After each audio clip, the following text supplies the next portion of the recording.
Let's get it. 580 Sports Talk is live and direct on a Red Friday. We've only got 4 more of them guaranteed to us in the regular season. Cherish them while you got them. It's a Red Friday on 580 Sports Talk on the sports voice of Kansas. 580 WIBW, FM 104.9, online at 580WIBW.com. And, of course, in living color on our YouTube channel, 580 Sports Talk, and our Facebook page, WIBW News. However, wherever, whenever you're tuning in to the program today, thank you for choosing 580 Sports Talk. My name is Dan Lucero. Thanks for being here with me today. The rest of the crew will be along later on. Brendan Dworzinski and Spencer Dupuis will join the fray. We are here with you for the next 2.5 hours, give or take, before we give way to high school basketball, the 580 Preps game of the week tonight. Seaman hosting Topeka West in girls and boys basketball. Boys game is a top 5 matchup in Class 5A. Number 2 Seaman and number 4 Topeka West. So should be a fun night of basketball at Viking Gymnasium. Yours truly on the play-by-play. Larry Latimer joining me for color analysis as usual. And we'll go on the air roughly 5:30 with pregame coverage tonight of the 580 Preps game of the week doubleheader. So Sports Talk will take you up until then. We'll have the Kansas High School Basketball Scoreboard Show coming up at 10 o'clock sharp tonight with Eric Peterson giving scores and recaps from around the state on the second Friday night of the 2025-26 high school basketball season. So it's a big night of hoops on the show today, but lots of football to get to on 580 Sports Talk. It is a Red Friday, and it is, you know how much I hate to say it, but it is undeniably true. It is a must-win game for the Kansas City Chiefs. The Chiefs and the Chargers at Arrowhead Stadium. Not only are the Chiefs trying to get their lick back for that loss to Brazil all the way back in week 1, when you look back on it, this season was kind of born under a bad sign for the Chiefs, wasn't it? The travel difficulties, day of game that the Chiefs endured to get to the stadium, the uneven effort they submitted that night, Xavier Worthy getting hurt on the 3rd play of the game, leading to what has been a subpar season for the second-year wide receiver, and a late 3rd down conversion on a 3rd and long, which has been an ongoing theme and not in a good way for the Chiefs defense this season, that allowed the Chargers to put away that victory in Sao Paulo. Yeah, this season kind of was born under a bad sign when you really think about it. But Chiefs have an opportunity for redemption on Sunday afternoon. It is a noon kick from Arrowhead. Of course, we'll have the call right here on 580 WIBW and FM 104.9 from the Chiefs Radio Network with Mitch Holtis and Dana Hughes on the call. Pre-game coverage on the network starting at 11 a.m. before that noon kick. We're going to break it all down as we always do on a Red Friday. We've got keys to the game. We've got game predictions. We got big Chief picks. The rest of the crew might not be in, but they've got picks. I'm just going to relay them to them. You'll hear them in my voice. Also, we'll be joined this hour by our Chiefs insider, Matt Derrick of ChiefsDigest.com. Matt joins us every Friday in the Flaming Place Wine and Spirits hotline. We will get his insight as a Chiefs beat writer to how the Chiefs got here and what they have to do to win out. And you can't win out if you don't win the first one in front of you, and that is Sunday against the Chargers. So we'll get into that. Looking forward to talking some football with you all on the program today. Also, an opportunity to talk a little college hoops. Road tests for both KU and K-State this weekend, and certainly would behoove K-State to go and get a win against a very vulnerable Creighton team in Omaha on the weekend. No guarantees because I don't know what they're calling it anymore. Chi Health Center, I think. Used to be CenturyLink Center. That's what it was last time I was in that building there in Omaha, the arena downtown where the Creighton Blue Jays play. I think it's the Chi Health Center or CHI Health, Chi Health. I'm honestly not sure what the style book says on that one. But by any name, tough place to play. And it would really benefit K-State to go and get a road win against not a great team. Again, this is a down Creighton team, at least to start the season from what we've seen in recent years, but it's still a brand in college basketball. K-State can go win on the road. That's a big deal. KU hoping that their second game with the returning Darren Peterson goes better even than the first one. The first one went pretty great. They beat Mizzou by 20. Does it get any better than beating Mizzou by double digits, beating them by a 20-piece? But they are in Raleigh on Saturday against North Carolina State. Again, not a great opponent, but certainly a respectable one that, if KU is caught slipping, could score a signature win for them. So how does KU avoid the upset? We've also got, honest to goodness, Royals news to get to on the show today. It broke late on the program yesterday. The Royals signing outfielder Lane Thomas to a one-year deal. Earlier today, Jeff Passan was first to report the Royals and Maikel Garcia are in agreement on a long-term contract extension, 5 years, with an option for a 6th year that will keep the Royals Gold Glove and All-Star third baseman in Kansas City for at least the next half decade. That is something to celebrate, and it looks like a pretty good deal for both sides. Looks like a win-win for both the Royals and Garcia. We'll get into that a little bit later on in the show today as well. Plus, we got our 580 Sports Talk Picks contest to get to, week number 15 of the Picks contest. After last week, nobody has a winning record. Nobody.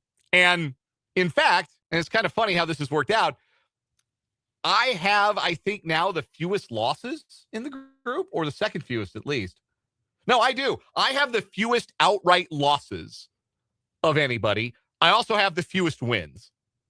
We're all kind of bunched up, and those 5 pushes I have, very disappointing. But it's another week of the Picks contest. Obviously, the college football schedule is dwindling, so we'll do an extra NFL pick. Instead of doing 2 college picks, 2 NFL picks, we'll do 1 college pick because there's 2 games this weekend, 2 Division I games, 2 FBS games this weekend. I don't want the FCS crew to get all mad at me. Brendan's got an FCS pick as his wild card this week. And we'll do 3 NFL picks. That's coming up at the 4 o'clock hour. We'll crown a weekly champion on what is wrong with you. We'll do On Second Thought, Change My Mind, headlines, all that fun stuff on the show today. Want to hear from you? The text line is open. 785-272-9429 is the number. 785-272-9429 is the number to text. You can also hop in the live chat if you are watching live on our YouTube stream. If you're watching on tape delay, that's very cool of you, and appreciate if you're watching a few hours after we broadcast. But if you are catching the live broadcast from 3 to 6 weekdays on our YouTube channel, 580 Sports Talk, which, by the way, go subscribe to that if you have not already, you can jump in the chat and interact with your fellow listeners and your hosts and help grow the 580 Sports Talk community. A hello this afternoon to Andrew. Mark H. is in the chat. Ryan is already in. I see Vance. I see John. I see Paul. Good to see you guys. And look forward to hearing from all of you and more throughout the day in the live chat on our YouTube channel, 580 Sports Talk. All right. It's must-win time for the Kansas City Chiefs. They lose on Sunday. You're going to need a microscope to find their playoff odds. They won't. They could be eliminated. There's a whole lot of things that could happen this weekend. And to be frank, it doesn't feel like the most likely scenario, even if the Chiefs lose. But there is a chance that this is the final meaningful game of the 2025 season for the Kansas City Chiefs. The Chiefs could be eliminated if they lose and the Jaguars, Bills, and Colts all win, or if they lose and the Jaguars, Bills, and Texans all win, or if they lose and the Bills, Colts, and Texans all win, or there's another scenario that involves a strength of victory tiebreaker, and that one makes my head hurt. But Jaguars, Bills, Colts, Texans. That's who you're scoreboard watching. If you are a Chiefs fan, Buffalo's at New England, not a gimme by any means. Jacksonville at home against Brady Cook and the Jets. So the Jaguars are probably going to win. But Indianapolis is either going to throw Riley Leonard or 44-year-old Phillip Rivers to the Wolves, known as the Seattle Seahawks. And Houston is at home against Arizona. So that's a winnable game for them. So the Jags, Bills, Texans trifecta and a Chiefs loss is probably the most likely scenario that would see the Chiefs eliminated from postseason contention with 3 weeks to go. As incredible it is that we've gotten here at all, that's where we're at. So the Chiefs have got to find a way on Sunday against the Chargers. And Brendan and I both agree when we were putting our keys for this game together, I think it really comes down to one thing. Can the Chiefs rush the passer? Because if they don't rush the passer, they're going to have a bad time. And we have talked at length this season about the difficulties that the Chiefs have had generating pressure. The Chargers have had difficulty limiting pressure on their quarterback, Justin Herbert. If you saw Monday Night Football, you saw Herbert running for his life. He was pressure on over 50% of his dropbacks and sacked 7 times. The Chargers won that game anyway because the Eagles turned the ball over 5 times, including twice on one play. It was just one of those games. But you look at that offensive performance by the Chargers, that was not a winning performance. They may have won the game, but it was not. It was far from a winning performance. And it starts up front, where the Chargers have been substandard all season long. The Texans' offensive line has had problems all season. The Chiefs were able to win consistently with their pass rush, with 5- and 6-man pressures, and get after C.J. Stroud and upset the timing of some of the Texans' pass plays. And there were stretches of the game where, because of that pass rush, the Texans looked inept. For 3.5 quarters, the Texans could manage just 10 points. Then they were gift-wrapped 10, and they were the difference in the game. Gift-wrapped 10 on short fields because the Chiefs could not, 1, run a coherent play on 4th and 1, and 2, catch the ball on a 4th and 4. I don't put that too much on the defense, and you'd like to think that the offense isn't going to put the defense in that kind of spot. Provided that they don't, I think the Chiefs are going to have an opportunity to generate pressure.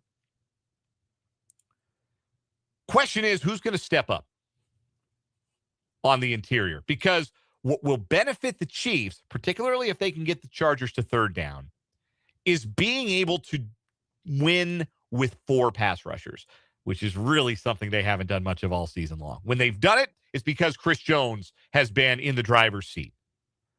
And Jones has had 2 terrific games, 2 of the best games of his season since the bye week, but they haven't always resulted in wins for the Chiefs. Somebody else has to level up with Chris Jones, whether that's George Karlaftis, who Mitch Holthus, voice of the Chiefs, laid out for us yesterday on 580 Sports Talk, is a player who tends to level up his game when December rolls around. Maybe it's Charles Omenihu, who's been a cipher all season long, but has been a riser late in the season and the playoffs.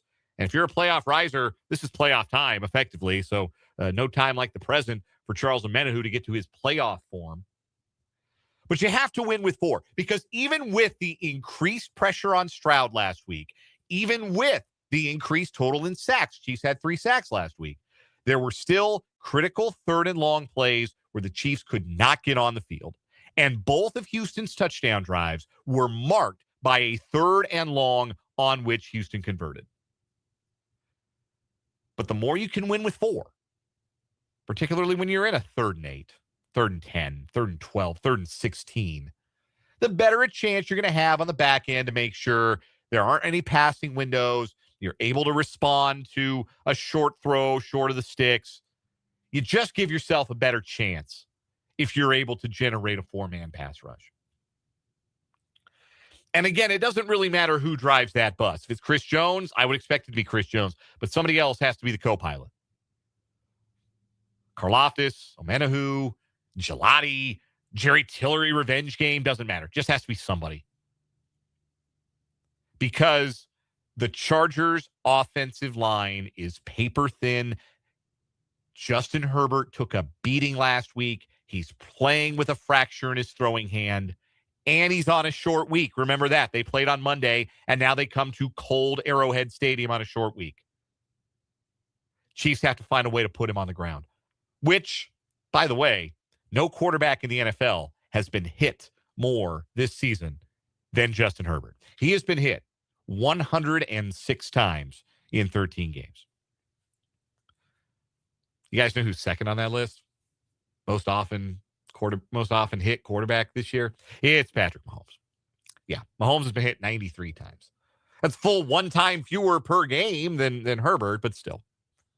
Not a stat you want to be on the leaderboard on. But Justin Herbert's at the top of that list. So if the Chiefs are able to win with early down pass rush, they're going to put themselves in a spot where they can get some stops, they can get off the field.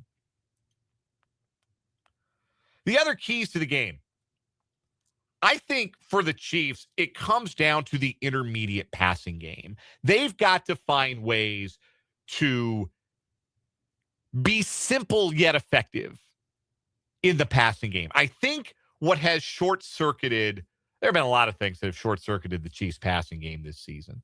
Injuries are part of it.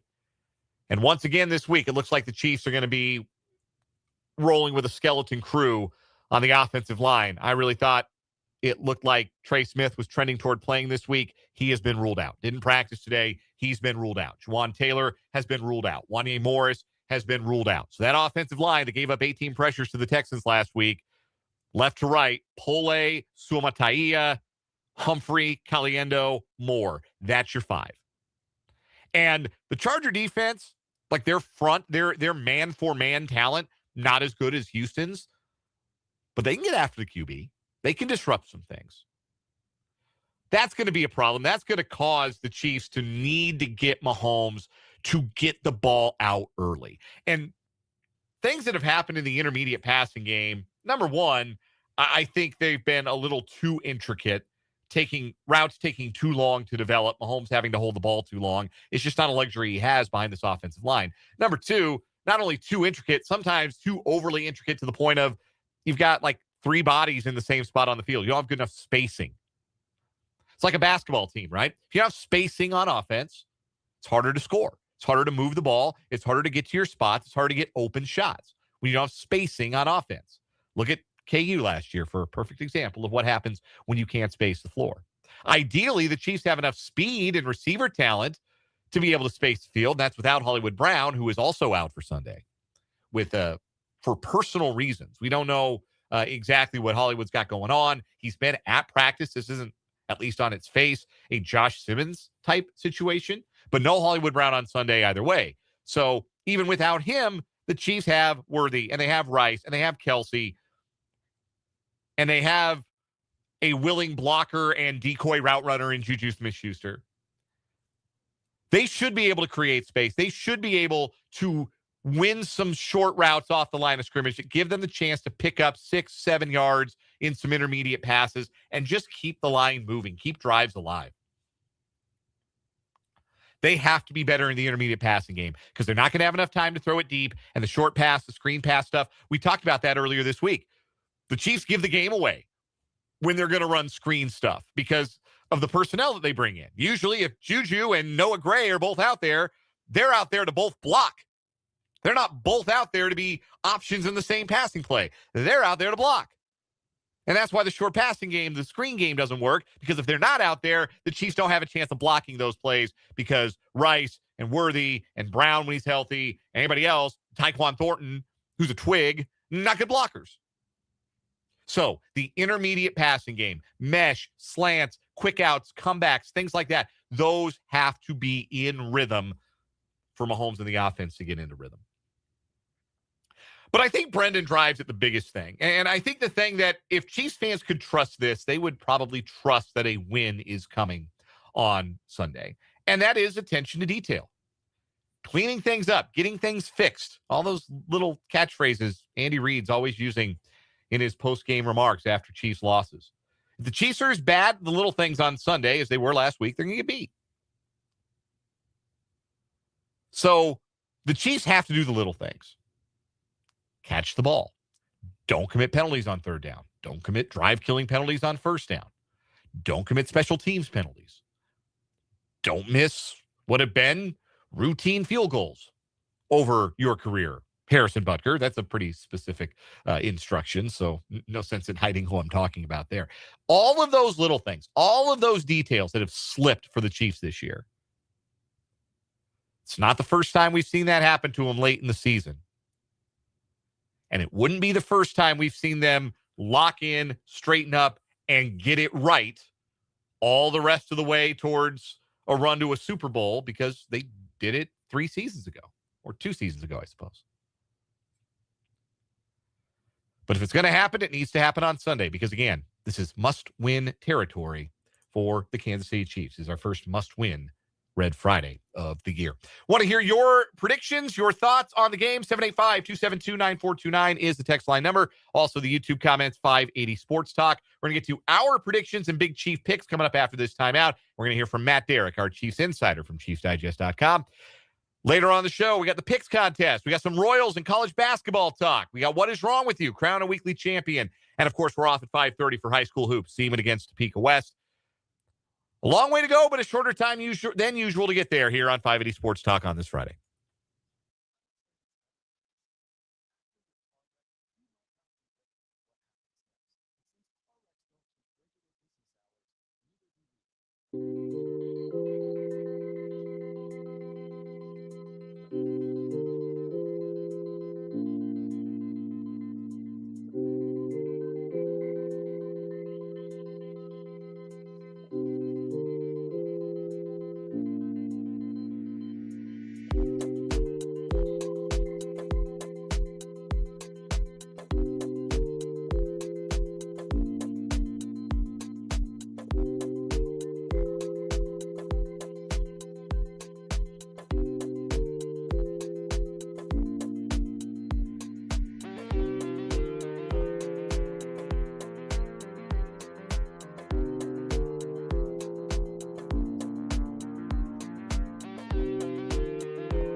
.30 on 580 Sports Talk. Dan Lucero with you. Rest of the crew will be along starting with the 4 o'clock hour. Some breaking Big 12 news while I was monologuing in the opening segment.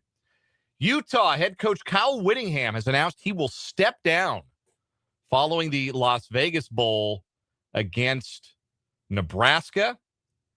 A source tells Stuart Mandel and The Athletic that it is not a retirement for Whittingham, that he could seek other coaching opportunities. He went 177-88 in his time at Utah. They do have a coach in waiting, defensive coordinator Morgan Scalley, so this is not likely to affect the coaching carousel. But Kyle Whittingham stepping down, 21 seasons at the helm of Utah football. That news breaking just about 15, 20 minutes ago. More on that when we get to headlines. There's a lot of headlines to get to. Busy news day on a Friday. Not a lot of news dumps, like news. And we'll get to that in headlines. Back to the Chiefs and the Chargers. We'll give our predictions here in just a second. First off, like this repurposing of a very famous quote from a different football concern in the state of Kansas from Ryan on YouTube. The opportunity for the greatest turnaround in NFL history exists starting this weekend, and it is not one to be taken lightly.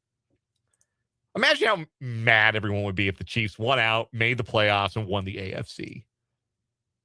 Because if they went out, I'd probably pick them to win the AFC. If they get in, I think I'm going to pick them to win the AFC. That's all they really ever do, right? And if they get their stuff together to a point where they do win their final four games, nobody's going to want to see them in the playoffs. But, big ask based on what we've seen through the first 13 games of the season. Paul in the YouTube comment says, I can't trust Andy Reid's game plan after last week. My tonsils went thoroughly untickled. Yeah, man, I'm still not over that. I've never heard a coach say anything about tickling tonsils before. That was not a great quote. And you got to follow that with a win, too. If you're going to say weird stuff, you better go win the football game. That obviously did not happen. Predictions for this week, according to Prairie Band Sportsbook up in Mayetta. The Kansas City Chiefs are a home favorite against the Chargers, and the line is 5.5 points. The total is 41. So the expectation of a low-scoring game. I'm on the Chiefs under train right now. I am really feeling Chiefs unders, and for what it's worth, I'm 8-4 picking Chiefs games to the total this year. But I'm only 6-6 picking them straight up into the spread. So you get what you get. I'm picking the Chiefs to win and cover. So hopefully I'm on the right side of both of those ledgers. I got the Chiefs by 6, 23-17. I think we're going to see some field goals. It's going to be windy. It's going to be, I think, a physical game. I think the Chiefs pull it out.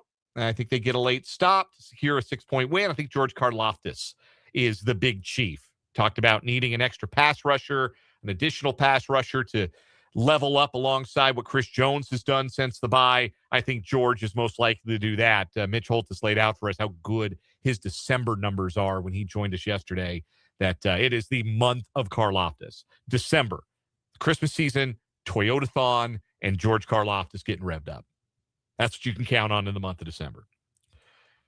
Brendan, after picking the Texans last week successfully, he is leading the against the spread pick category. He's got the Chargers covering, but the Chiefs winning. He sees a narrow 21-20 victory for the Chiefs on Sunday. His big chief is Jalen Watson because Trent McDuffie is questionable, and Jalen Watson's going to have a lot of important snaps, probably against Keenan Allen, who leads the NFL in third down receptions. Like, if the Chargers need to get a third down, they're looking towards their veteran. And that's not a secret. So the Chiefs will have their best guy lined up against the Chargers' most reliable third down threat on those plays. Spencer also, like Brendan, taking Chiefs to win, Chargers to cover. Brendan was on the under at the initial under, and we'll keep it here for contest purposes, as 41.5. It has gone down half a point. So Brendan was on the under this morning at 41 points. Spencer also on the under, so we're all on the under this week. Spencer's got the Chiefs by 4, 21-17, and Chris Jones as his big chief as he looks to turn in another stellar performance like he did last week. Those are the picks. We want to hear yours on the text line and in the YouTube chat. Meanwhile, Matt Derrick will join us next here on 580 Sports Talk.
We go to Kansas City on the Fleming Place Wine and Spirits Hotline to talk to our Chiefs insider, Matt Derrick of ChiefsDigest.com.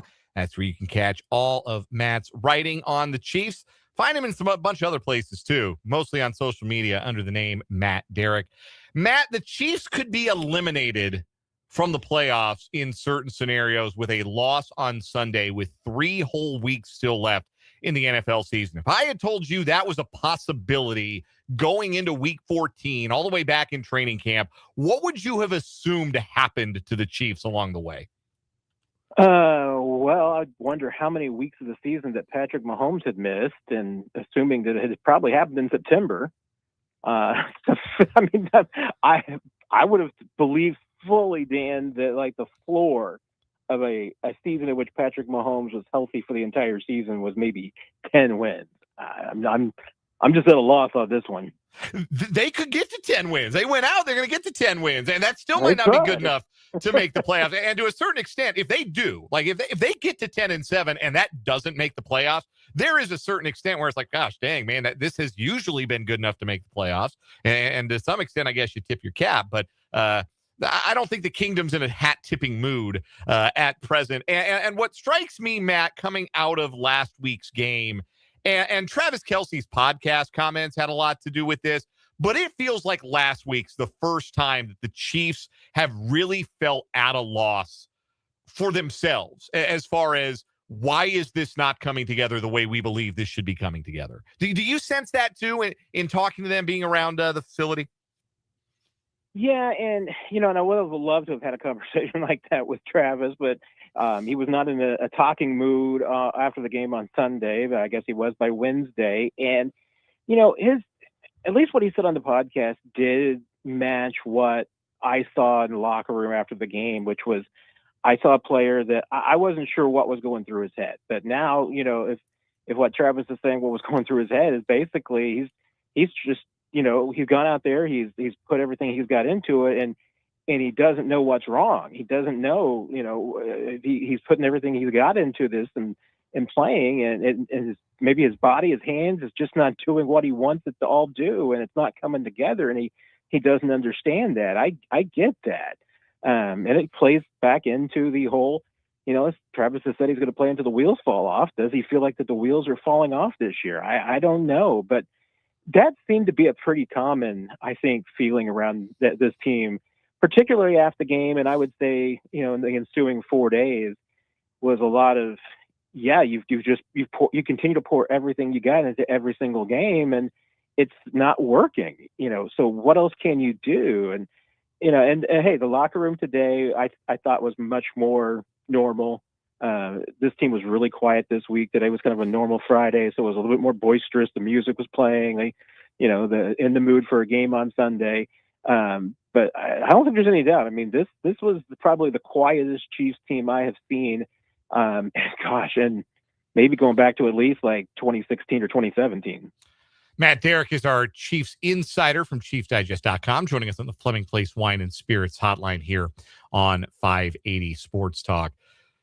Did the Chiefs stumble upon something with Esapole at left tackle? And they know they have their left tackle for the future in Josh Simmons, but pressed into emergency duty on the first play of the game, I felt like Esapole's play at left tackle might have been the only bright spot for the Chiefs offense on Sunday. Was that received as well by the Chiefs after some film study? Do they feel like, hey, wait a minute, we might have something here?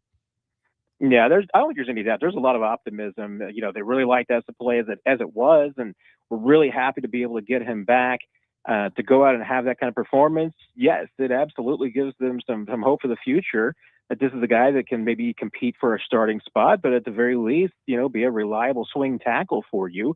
And honestly, I mean, hey, there's some expectations that he may struggle this week, that there could be a step back.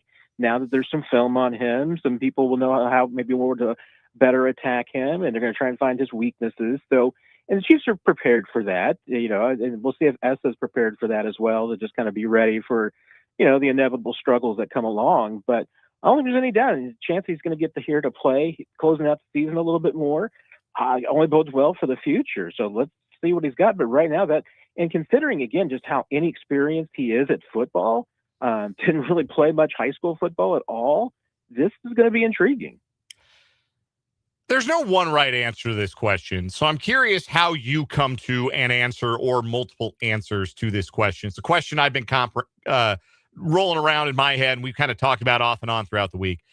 Why is it so hard for the Chiefs to move the ball on offense? Ooh, it's a great question. I think if Andy Reid obviously knows more about offense and football than all of us combined, and he can't figure it out. I mean, it seems like it's a lot of things. And, one is probably and certainly that this receiver group has maybe some weaknesses and deficiencies that just weren't readily apparent, or maybe there's some guys that just aren't as good as they used to be. Maybe they're not as good as you think that they are. Injuries playing into that as well, and just general struggles. I mean, you think about it in that regard. I mean, you were incredibly optimistic that Rashee Rice could come back and pick up right where he left off. But, certainly the metrics would say that he's down a little bit. And that's just, first year back from the knee injury and the 6-week layoff from the suspension, you can understand that. Xavier Worthy has been, no doubt. He has not been healthy since the first play of the season. So that's understandable.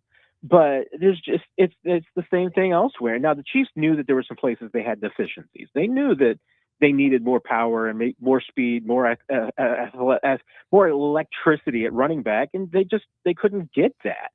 So there's things that they know that they had to fix, some things that didn't get fixed, but I think there's some other things that they're like, okay, well, we tried this. Now maybe we need to go in a different direction. Matt Derrick joining us here on 580 Sports Talk, Chiefs beat writer for ChiefsDigest.com. He's our Chiefs insider here on the program. Defensively, Chiefs really gave up only 10 points to Houston. The offensive foibles in the fourth gift wrapped 3 points or 10 points to the Texans on those short fields following those fourth down failures, and then the bobbled interception off of Kelsey's hands. But it was a step forward for the defense, a step forward for a pass rush, generated 3 sacks of C.J. Stroud behind a not great Houston offensive line. If that's a not great offensive line, the Chargers offensive line that they're set to face on Sunday is a dumpster fire.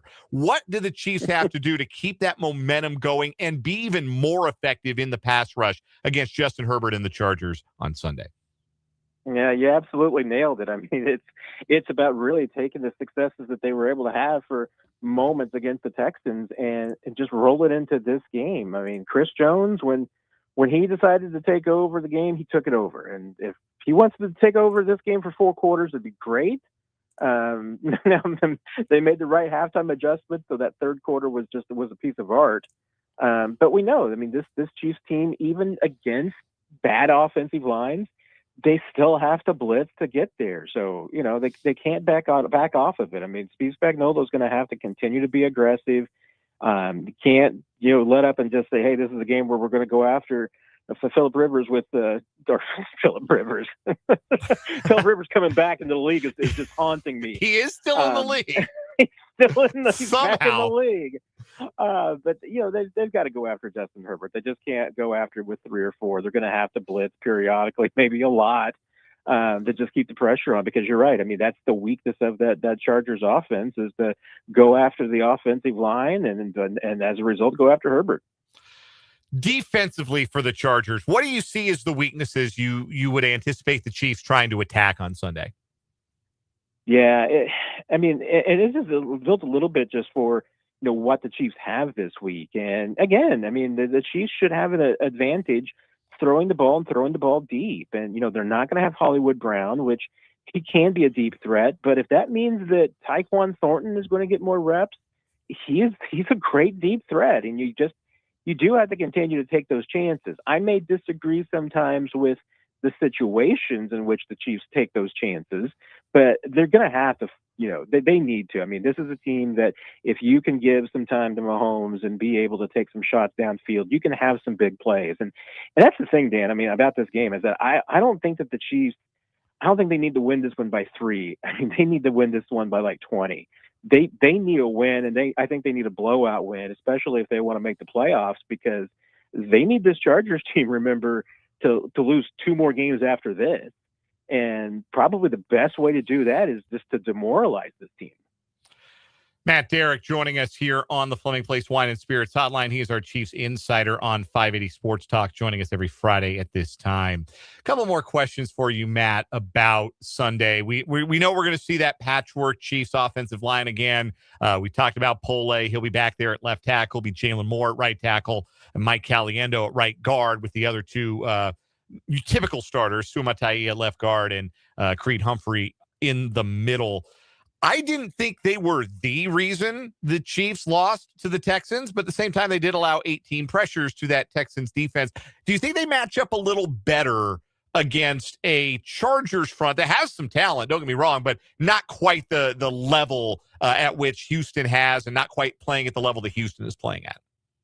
Yeah, you're right. I mean, the Chargers have a good defensive front. They can get some pressure on the quarterback, but nothing like what the Texans can do, and that's a red-hot defense right now. So, I mean, if anything, if you're that Chiefs offensive line coming into this game, you're probably going to be looking at this as a little bit of a breather. And you can't think that way during the week, but if they get into this game and they're like, wait a minute, hey, this is not as tough as the challenge that we had last week. I mean, that's how it needs to feel. I mean, they need to be able to, to at least provide a little bit more protection. And I'll be honest, I mean, some of the pressures, to me, they're also on the receivers because, again, the Chiefs continue to see, and, around the league, you're seeing a lot of man defenses. And the Chiefs receivers, that's been a real disappointment because there's a lot of plays that if you watch the all 22 and you're watching the entire field, you'll see there were some receivers that they run their route and then they're not helping out their quarterback. You've got to continue to try and fight for space, fight for an opportunity to get the football and run back to your quarterback and get open. A lot of times we're seeing, hey, we know Patrick Mahomes can extend plays. We're seeing receivers that seem like that they don't remember that all the time, that they're just kind of standing next to their defender and they're not running. If I was like Connor Embry this week, I think I would have put together like an hour-long clip of Chris Conley working after the play breaks down and just say, this is what you guys should be doing out there every single play. None of those guys are as big as Conley, though, which I think is part of the problem. And, whenever it is we get to the offseason, that's a longer discussion. But they just have a bunch of wide receivers, it feels like, who do the exact same things, and they don't have a lot of variety there. And I wonder if that does make them a little bit more predictable on offense. Well, I mean, we've heard a couple of teams that have said that. And, I mean, obviously it gets into play calling and a lot of the looks that the Chiefs use. And maybe there's some just guessing, right, because the Chiefs will use same looks and do different things. But you're right. I mean, and there's no doubt. The wide receiver room, it's not what the Chiefs had hoped it would be. So you got to add a little bit of variety in there. And size would certainly help. They've got a lot of speed. But I think you're right. I mean, size and dependability is a big part of what they need in that receiver room. All right, real quick, Matt. Chiefs last stand, 4 games left. Got to win them all. Can't win them all without winning the first. Do they win the first? I would normally take the Chiefs to win this in a heartbeat because it's a West Coast team that just had a Monday night tough game that will goes to the bitter end. Had a hard fought game. Now it's a noon kickoff, 10 a.m. your local time for them. Everything seems to be playing in the Chiefs, who also have the revenge factor. But I can't do it anymore, Dan. I feel like, once again, Charlie Brown and Lucy in the football. Yeah. I can't take the Chiefs to win one more time. So maybe this is how they'll win. Chargers 31-27. Matt Derrick of ChiefsDigest.com is our Chiefs insider here on 580 Sports Talk. Joins us every Friday at this time. Matt, always a pleasure. You enjoy the game. We'll talk to you next week. Appreciate you, Dan. Take care, my friend. That is Matt Derrick. We'll take a break. We'll come back. We'll wrap up this hour with On Second Thought here on 580 Sports Talk.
I have it on second thought for me, and I have it on second thought for the Kansas City Royals. And they're both Royals thoughts. On second thought for me, when the news broke of the Lane Thomas signing last night, my first reaction was, yeah, that's probably pretty good. He's a fourth outfielder. He can provide a skill set as a right-handed bat that the Royals don't currently have. There's some power and speed potential. But then I did a little digging on how players have come back from plantar fasciitis and surgery for same injury, and it's not a great track record. So if it works out, great. I'm a little less optimistic it will work out, but I still see the vision for the signing. As far as on second thought for the Royals, remember when they went into last year thinking Maikel Garcia was going to be their utility man? Jonathan India is our third baseman, and Michael Massey, we can't take him out of the lineup. Remember that? They really thought that. That was a thing that happened. And then Maikel Garcia was an all-star and won a gold glove. And now he's signed a 5-year contract extension. He went from afterthought to core piece in one season. That's awesome for Maikel and awesome for the Royals. Coming up in the next hour, we got our picks contest. What is wrong with you? We'll talk a little college hoops on the 4 o'clock hour, 580 Sports Talk.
The editorial, that's what it is. The Editorial, yeah. Yeah, because the whole gang's here. Brendan Gorzinski, you just heard from Spencer Dupuis across the glass.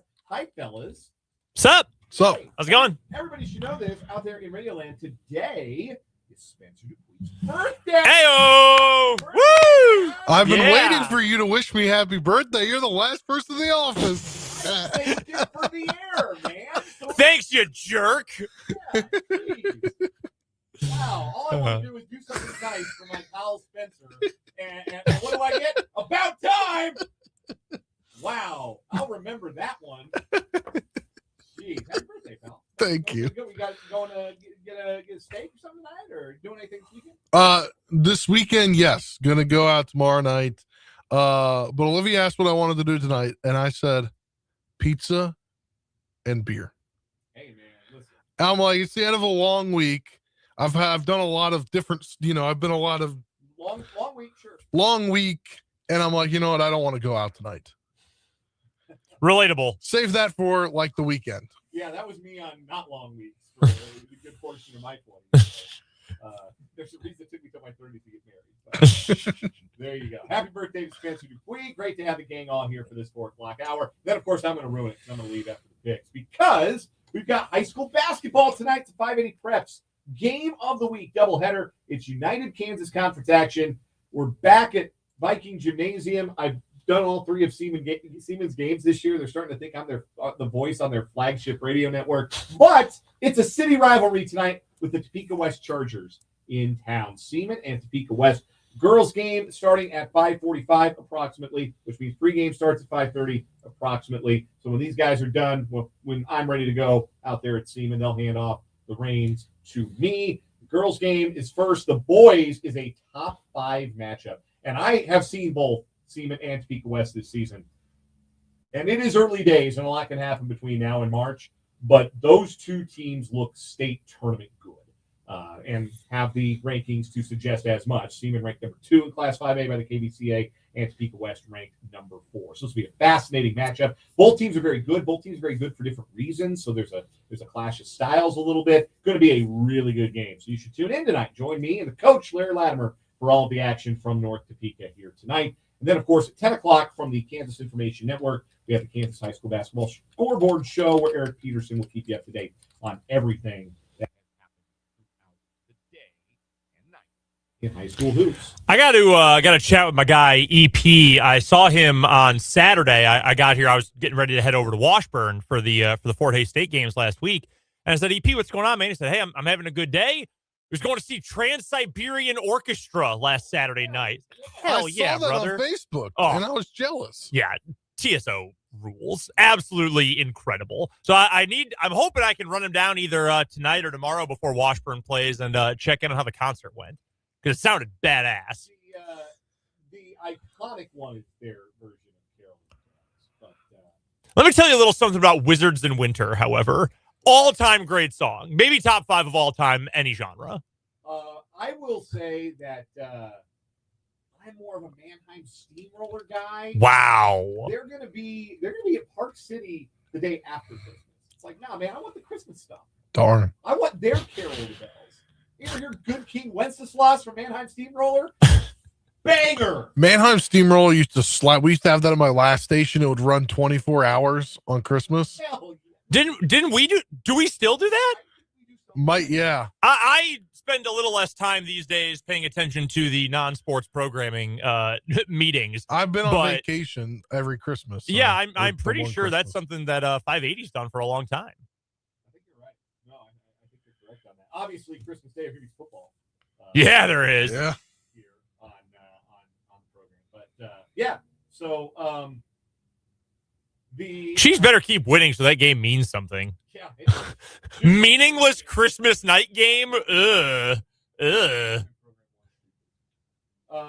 So we've got we've got some fun stuff coming on Christmas Day, of course, but we've got some fun stuff coming on the rest of the day here on 5A Sports Talk, including a round of What Is Wrong With You and some college hoops talk, whatever direction you guys choose to take it. I'll be out. I'm not the boss of you guys. Oh, we'll be Technically. talking darts. Darts. Yes. The darts are this weekend. Yeah, they are. The darts. Yes. I saw the bracket. It broke my brain. Luke Littler had a great start to the event yesterday. He's a stud. What are they called? Dartists? Like board heads? throwers? Yeah, throwers, I think. I'm not dartists. I'm not exactly sure, to be honest with you. They should be called dartists if they're not, honestly. All I know is Luke Littler is like, I'm trying to think of a comparison here, like a teenage phenom. He's a young man. He's large. He's not very little, despite what his name says. Like a Sidney Crosby when he came into the NHL. Yeah, he's kind of like that. He immediately was contending for world championships, battling head-to-head with Michael Van Gerwen. Yeah, stud. All right. We don't have any darts picks on the 580 Sports Talk. That's what you think.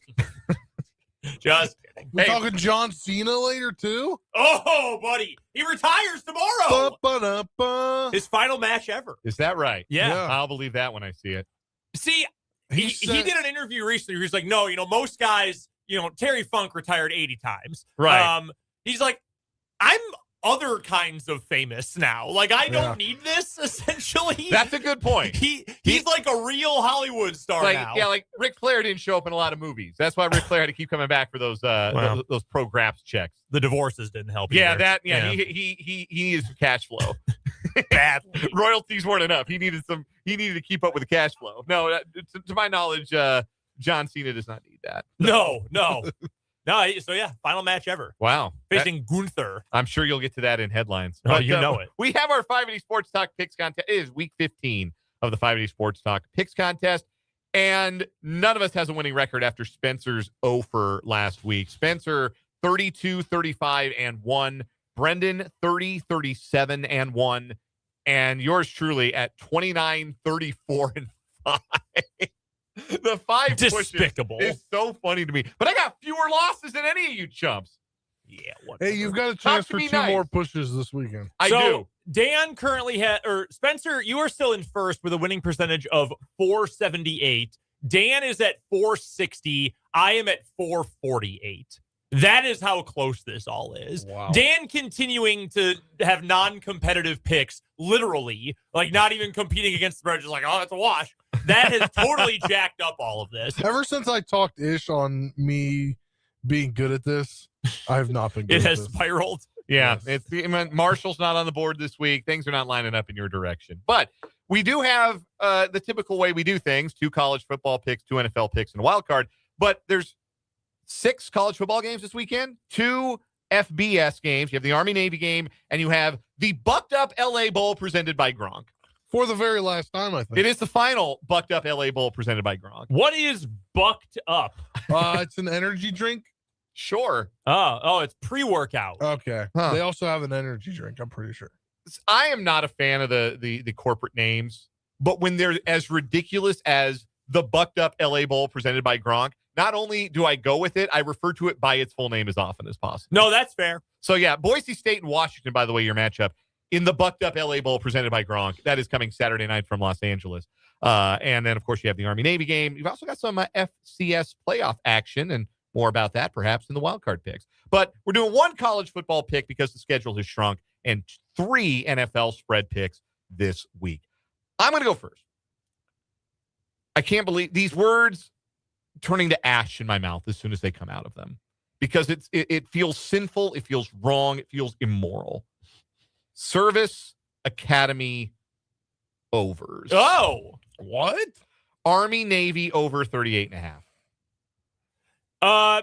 The academies, not a lot of defense this year. Our federal government changed the name Department of Defense, and the defense went away from the academies as well. Complete all of them, because Air All Force, 3 of them. couldn't stop anybody either. No, Yeah. they could not. No. Maybe we should call it the Department of Tackle Somebody. Department of Wrap Up. Mind your gap. Anyway. Yeah. Now it's Department just of the Gap Department of Get on the Integrity. Ground. Department of Gap. Now it's just Department of Get on the The Ground. Department of Deepest the Deepest. Department Anyway, of Play to the Sticks. Anyway, Army Navy. The total is 38.5. It famous for many, many years for never going over the total.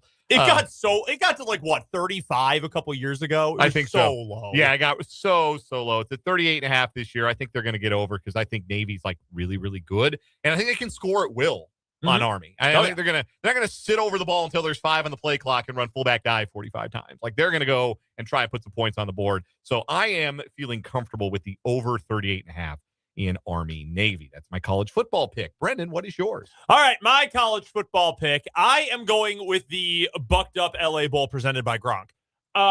Boise State, a 9.5 point underdog. I'm going to take the Broncos here. It was not a great start to the season for Boise State. If you remember going all the way back to, I don't remember if it was week 1 or week 0, but they played against USF and got pantsed on ESPN. Turns out USF pretty good. Boise State, very under the radar the rest of the year, ended up with a fairly decent season out of the Mountain West. They are taking on a Washington team that is going to be facing distractions this week. Namely, hey, your head coach might leave for Michigan because Jed Fish hates staying at the same job for more than 2 years. Absolutely hates it.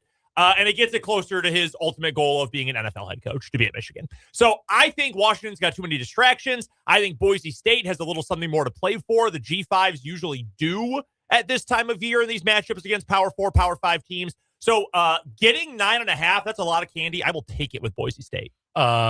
The Michigan should absolutely not hire Jed Fish because it should be disqualifying at this point to know Jim Harbaugh. Based on everything that has happened at that program, it should be disqualifying to have Jim Harbaugh's cell phone number. No, I actually agree with that. And not even, like, I still, to this day, like, the sign stealing thing, I'm actually kind of amazed it blew up as much as it did because, like, everyone in college football. Yeah, people got mad at that and didn't want to laugh about it. That story is more funny than outrageous. I truly was surprised it became such a point of anger for so many people. I'm not, like, trying to take away their national title or anything like that, but between it was a scandal, no doubt about it. The scandal there, Sharon Moore, that's obviously a disaster. Connor Stallions, bad. Let's not forget Matt Weiss, the former offensive assistant who was stealing pictures of female athletes. Yes, downloading creep shots. Yes. Yeah, like you need to break away. Say thanks for the memories. Thanks for the championship. Flag flies forever. We got to do something new. Yeah, I'm right there with you. Spencer, what's your college pick this week? Well, I'm going Army Navy, right? That's my game that I'm going. I'm going Navy favorite by 6. This is kind of a home game for them. It's in Baltimore, pretty close to Annapolis, but I know there'll be a lot of obviously Army there, but I like them at pseudo home because it's pretty close to Annapolis. So. And I think Navy's a good deal better. So I agree with that. All Emotionally, right. I always root for Navy. That's always the team I pick. Anchors away. Let's go to our NFL picks. We got 3 NFL spread picks this week. Here's my board. I'm going New England as a home dog to Buffalo. New England already beat Buffalo at Buffalo. Mm-hmm. Buffalo's got some problems. I know this is a bit of a desperation spot. If Buffalo loses this game, they're not winning the AFC East, which means if New England wins, they can wrap it up. And I think they're the kind of offense and Mike Vrabel's the kind of coach that can make life really, really hard on a Buffalo defense that cannot stop the run and cannot be physical. So I will take New England plus 1.5. This is moved. It is now +1. Great. I'll take the +1. And then when they lose 21-20, another push for old Dan. The total in this game, by the way, 49.5. I would take the over on that. I don't think either of these defenses are very good. I have Minnesota +6 at Dallas. It's just Minnesota's both these teams kind of need wins, but Minnesota, I feel like maybe found something last week, obviously against a not very good team, but maybe found a little something, maybe got a little bit of their swagger back, and they can maybe stay within 6 of a Dallas team that can't really stop anybody. Also a bad defense. Also a very bad defense. And then you can't make the spread high enough in Seattle, Indianapolis with the looming specter of 44-year-old Phillip Rivers taking snaps against the Seattle defensive line. Even if that doesn't happen, that means Riley Leonard is taking snaps against that defensive line. Sounds like it will be Leonard. They took him off the injury report today, so it sounds like he'll at least start. I got Seattle -14 in that one, and like I said, they couldn't make that line high enough for me. Brendan, your NFL. All right. I had to move off of one because the Jets are starting Brady Cook. Yes, that Brady Cook. I saw that. So I had to pull that pick. I am not going to bet the Jets. Instead, I'm going Arizona at Houston. The Texans are laying 9.5. I don't know how Arizona scores against that Houston defense. No one does, and Arizona stinks. So I'll take Houston there. Cleveland on the road in Chicago. Going to be sub-zero wind chills in this game. One of the coldest in Bears history. Cleveland plus 7.5. This is the best rush offense in Chicago versus the number one run defense in Cleveland. I think it's a low-scoring game. Not a lot of points. I'll take a team that's more than a touchdown underdog. And then Philadelphia. This game has actually moved a half a point. Las Vegas is starting Kenny Pickett on the road at Philly. Similar concept to your pick, Dan. You cannot make this spread high enough. I know the Eagles' offense sucks. Vegas can't stop anyone, and they can't score. I'll take Philly minus 11.5. Spencer, your NFL picks. Yeah, for the NFL picks, San Francisco at home against the Titans. I mean, the Titans are just disgusting at this point. I think they're trying to load up and try to get the number one pick again. I don't know if they will, but San Francisco at home, favored by 11.5. I think CMC is going to run all over Tennessee. My next one, I was hesitant on this, and then I saw the starting quarterback for the Jets. So I'm going Jacksonville by 13 at home. It's just crazy the Jags are ever in like team history a 13-point favorite. I almost would take the Jets based on that, even if it's well, that Brady was my Cook at thought quarterback. until I saw Brady Cook, who was bad in college.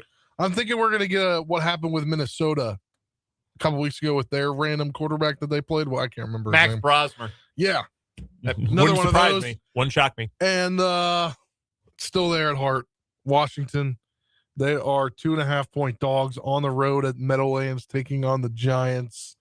I think Mariota can at least keep this team within 2 points.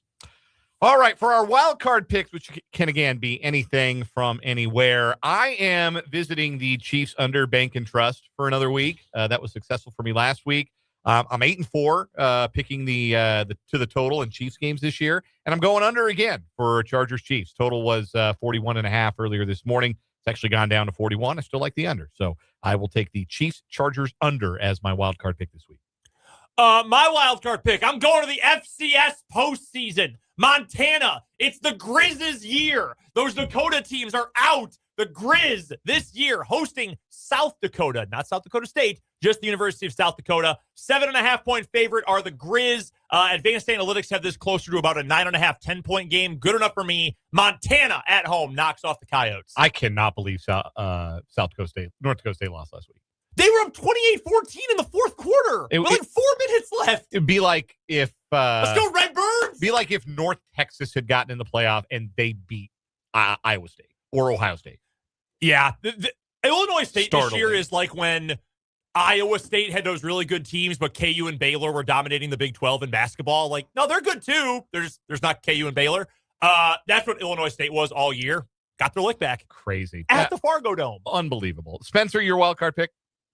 Yeah, I mentioned CMC is going to run all over that Titans defense, and I think he's going to get a touchdown at any time during the game. So there you go. Anytime touchdown for Christian McCaffrey. Those are the 580 Sports Talk picks. That's it for me today. I'm going to heading up to Viking Gymnasium at Seaman High School for our 580 Preps Game of the Week basketball doubleheader between Seaman and Topeka West. Hope you'll join me and Larry Latimer in about an hour's time for pregame coverage. In the meantime, the fellas have you the rest of the way, starting with What Is Wrong With You after this on 580 Sports Talk.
right, it is What Is Wrong With You time on this Feel Good Friday. We will find our weekly winner for What Is Wrong With You. We are getting darn close to our monthly final for December. It's a short month in December because we are taking some time off around the holidays this year. And then we got to, of course, get to the Tournament of Failed Champions. Final week of shows this year.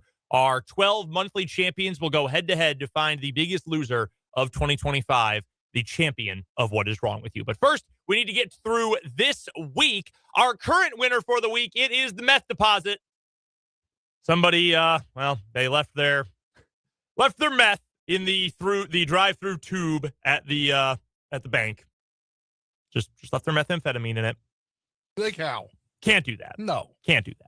All right, we've got 2 news stories today. Spencer Dupuis, the birthday boy. Why don't you lead us off? Yeah, this one, this was kind of horrible. This guy's a horrible person. Oh.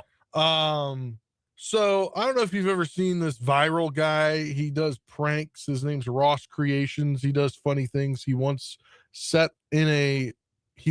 a what are those things called? Like remote control car under a porta potty and drove around.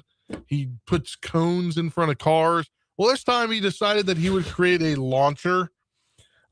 Content creator Charles Ross, who posts videos on social media under Ross Creations, is on the radar of authorities in Florida after he shared footage of an opossum getting launched in the air by a catapult. He's got 2 million followers on Instagram. His bio says he's from Sarasota, Florida. The Sarasota County Sheriff's Office tells TMZ they've received multiple complaints about the opossum video. In fact, there's an ongoing investigation. The Florida Fish and Wildlife Conservation Commission tells TMZ they're aware of the video and they're working with Sarasota County State Attorney's Office on an investigation. They tell us they take wildlife violations seriously and remain committed to protecting Florida's wildlife. So basically, he posted a video of him launching an opossum. All right, so this guy sucks, for one. Yes. 2, that's the only thing I got about this. Don't treat animals badly. Come on, guys. That's ridiculous. I don't care that this makes me sound old. Not just like older than I am, but like an old person. The whole concept of I'm going to make my life's work pulling pranks is like, and I'm sorry if you are into this kind of thing, you being anyone. That's like the dumbest thing I've ever heard. Like, oh, cool. What do you do? Oh, yeah, I make videos where I pull pranks. Oh, sweet. What happens when you turn 13? Like, I don't care how old I sound. Like, this is so like 2011 to 2016 on YouTube.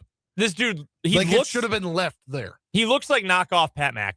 That's kind of what he looks like here. Yeah, I'm all the way out on everything about this guy. Bro, you like that is animal like cruelty. Straight, yeah, not even an argument. Don't post that. Jeez, that's terrible. If you do it, know you're a bad person, but don't post it. Absolutely awful.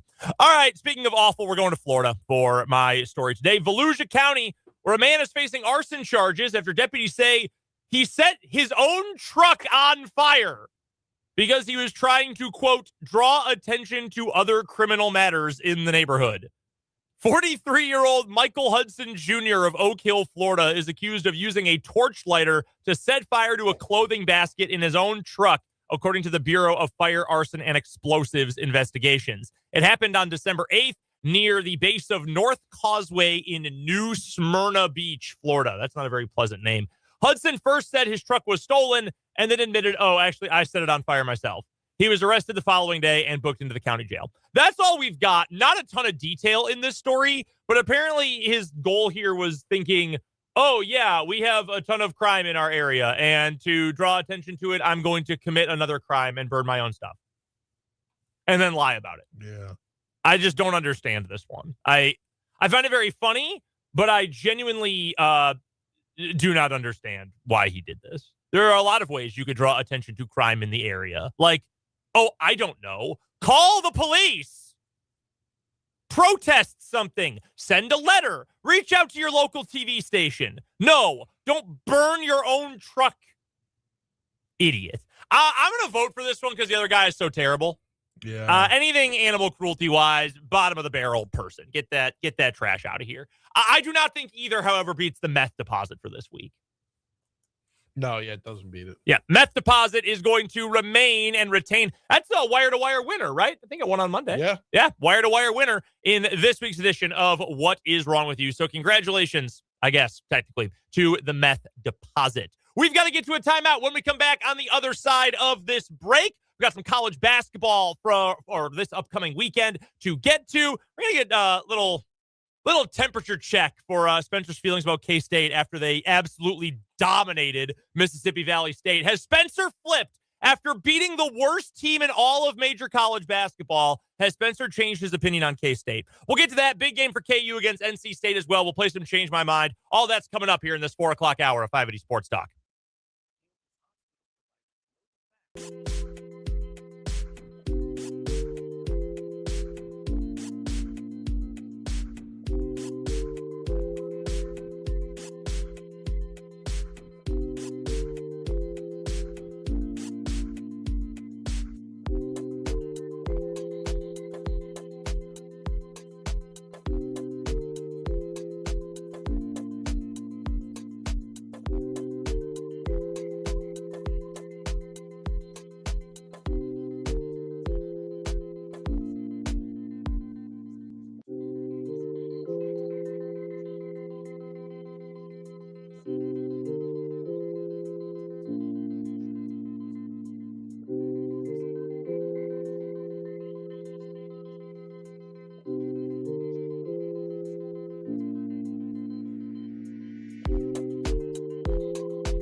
Getting life insurance any longer. An agent offered us a 10-year, $500,000 policy for nearly $50 a month. Then we called SelectQuote. SelectQuote found us identical coverage for only $19 a month, a savings of $369 a year. Whether you need a $500,000 policy or a $5 million policy, SelectQuote could save you more than 50% on term life insurance. For your free quote, call SelectQuote at 1-800-743-8080. That's 1-800-743-8080. Or go to SelectQuote.com. 1-800-743-8080. That's 1-800-743-8080. SelectQuote. We shop. You save. Full details on example policies at selectquote.com/commercials. WIPW Topeka.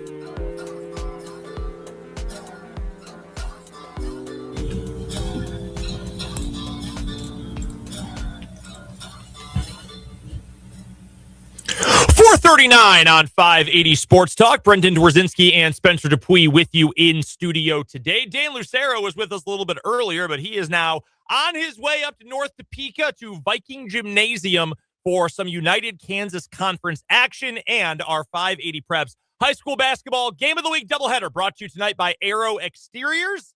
should be a great doubleheader as the Seaman Vikings host the Topeka West Chargers. That boys game in particular, ooh boy, that is going to be a lot of fun. Both the boys and girls, though, anytime we get city versus city matchups, it is a very valuable and cherished thing these days with how even high school league realignment has broken up so many of those rivalries. So whenever we get them, it is something worth enjoying. It's coming up tonight. Approximate start time is 5:30. It's been a little late over the last couple of games, despite those early UKC start times. Game 1 is scheduled to start right around 5:45. You can hear all the action pregame, postgame, and both games themselves right here tonight on 580 WIBW. Dan Lucero, and of course, the coach, Larry Latimer, will be on the call this evening. Coming up tomorrow over on our sister station, Country 106.9, got a little Washburn hoops. We're in the Washburn basketball hoodie in studio right now. Brett Ballard's group and Laura Westling's group will both take on the Mules and Jennies of Central Missouri. 1 o'clock start time for the women. The men will start 25 minutes after, so somewhere in the neighborhood of 3 o'clock. Should be a great game. Washburn's women versus UCM finally snapped a 5-game losing skid against the Jennies last time they met last season. That's a good UCM team. A lot of Kansas kids on that team. Washburn's playing great basketball, though, after beating Fort Hays State this past Saturday on the women's side. Meanwhile, the Washburn men, you may or may not have heard, they are the number 2 team in the nation, 10-0, against the UCM Mules team that, let me tell you, the last couple of years, I'm just being honest with you, they have not played a very fun style of basketball. That doesn't mean it doesn't work. They've been okay, but it's not a fun style of basketball. They just sit on it for 28 of the 30 seconds on the shot clock. The offense, not exactly efficient, just not aesthetically pleasing. They can shoot the lights out this year. They have more made three-pointers than anyone else in Division II college basketball this year do the UCM men. They come and bring that firepower to Lee Arena on Saturday. And again, you can hear all of that action over on our sister station, Country 106.9. Also coming up tomorrow, a game you'll be able to catch right here on 580 WIBW. You can also watch it on Big Fox.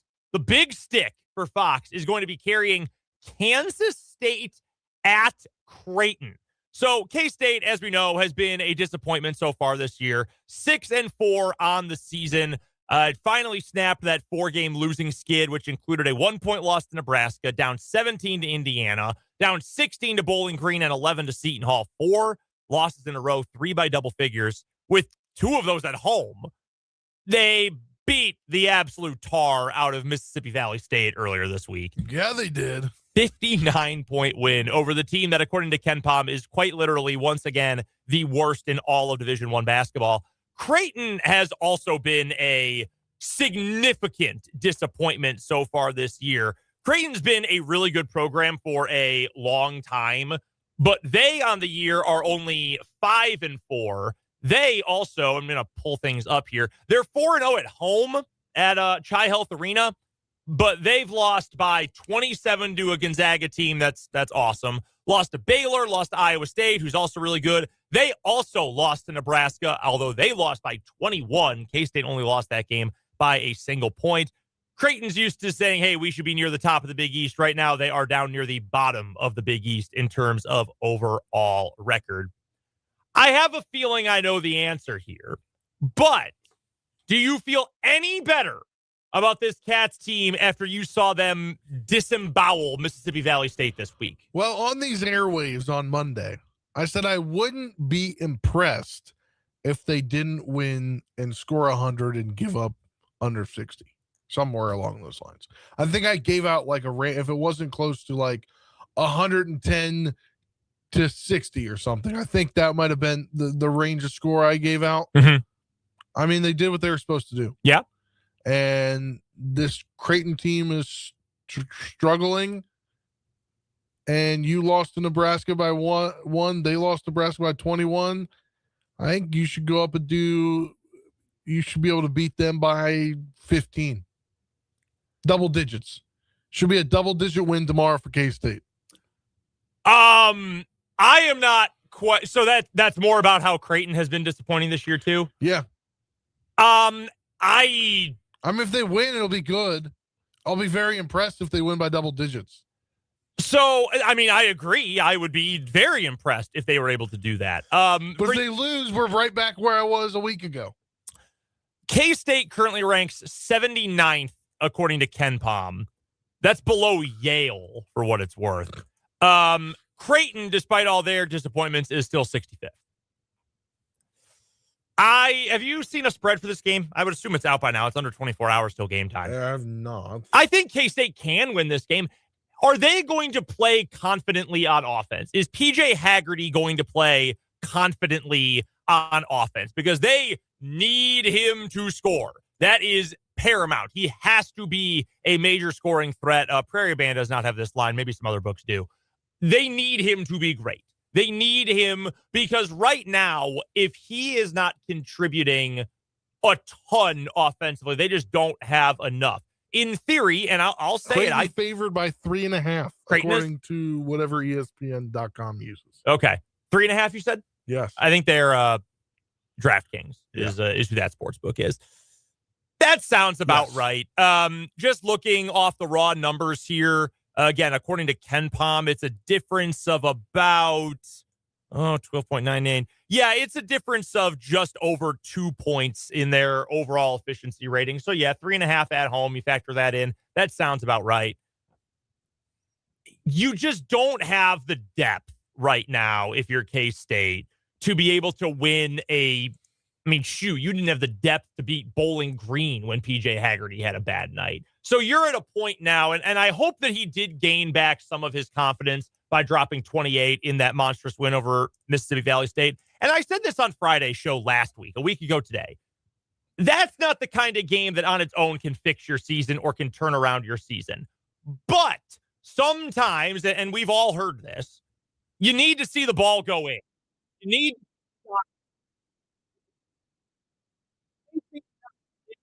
because of what they did against that team, but maybe the confidence starts to reignite. And if that's the case, then yeah, playing the worst team in college basketball certainly helps you out.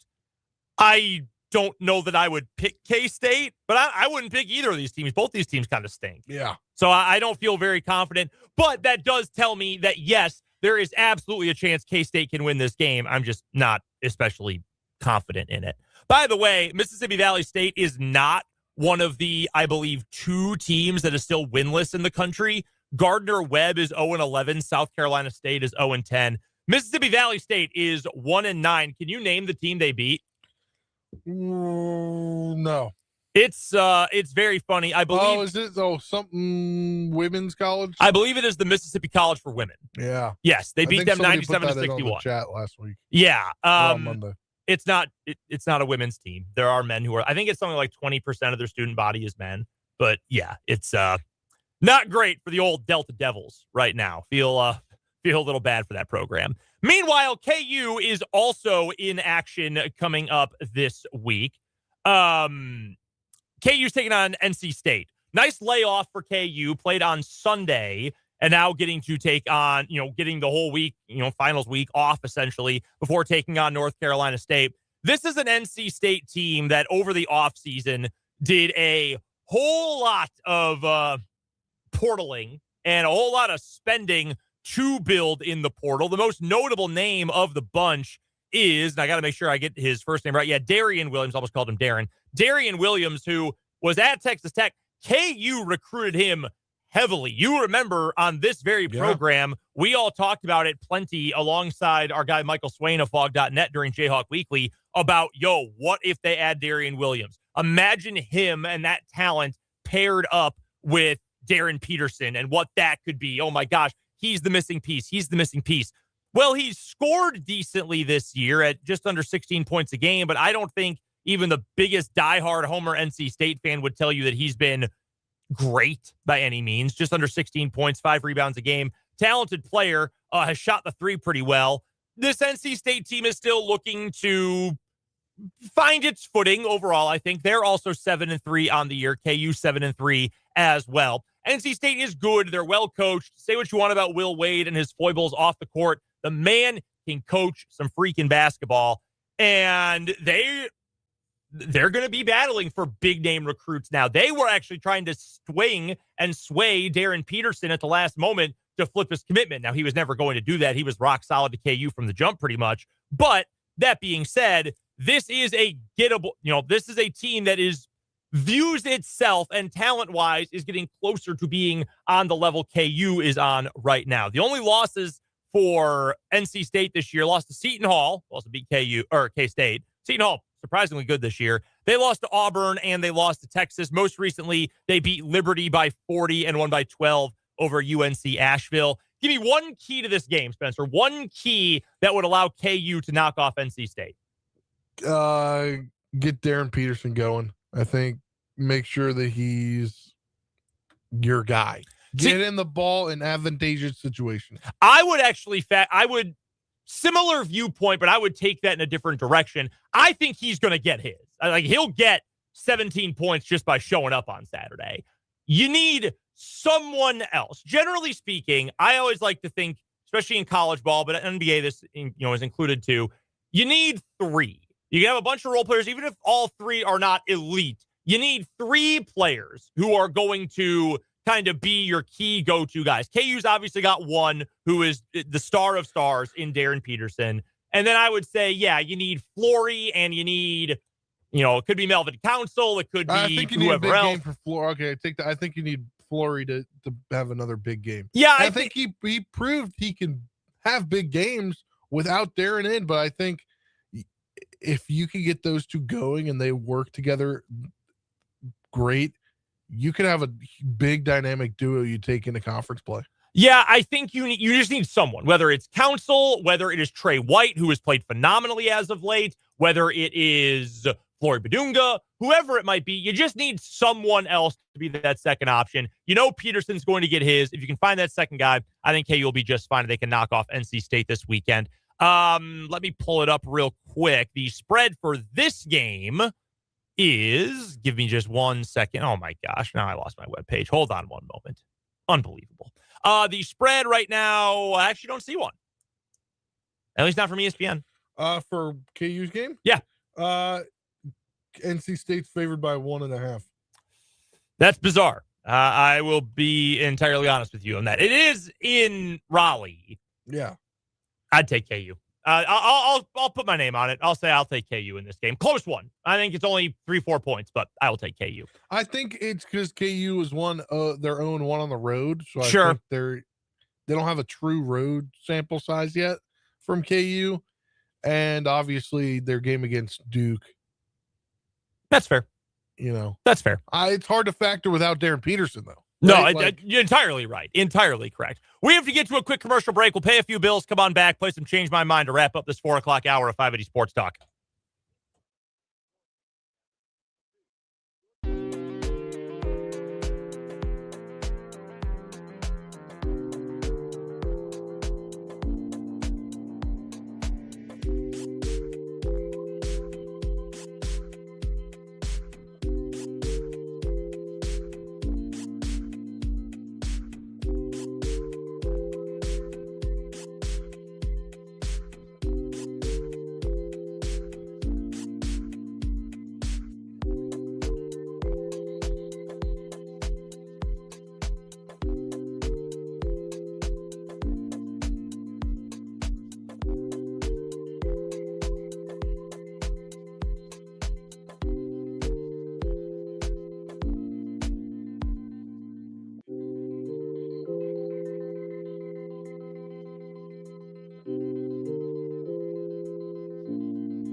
Last couple of minutes this hour on 580 Sports Talk. Brendan and Spencer here with you. Let's follow up the conversation from last segment, Spencer. Change my mind. KU can beat anyone in the country, as long as Darren Peterson is on the floor.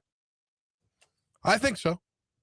I think if you have him working well with the players that they have and how I think him being out helped other players gain a lot more confidence, because I think we went into the season, it was like, oh, Darren Peterson's going to score 20-something points every night, and everybody else might hit into double figures.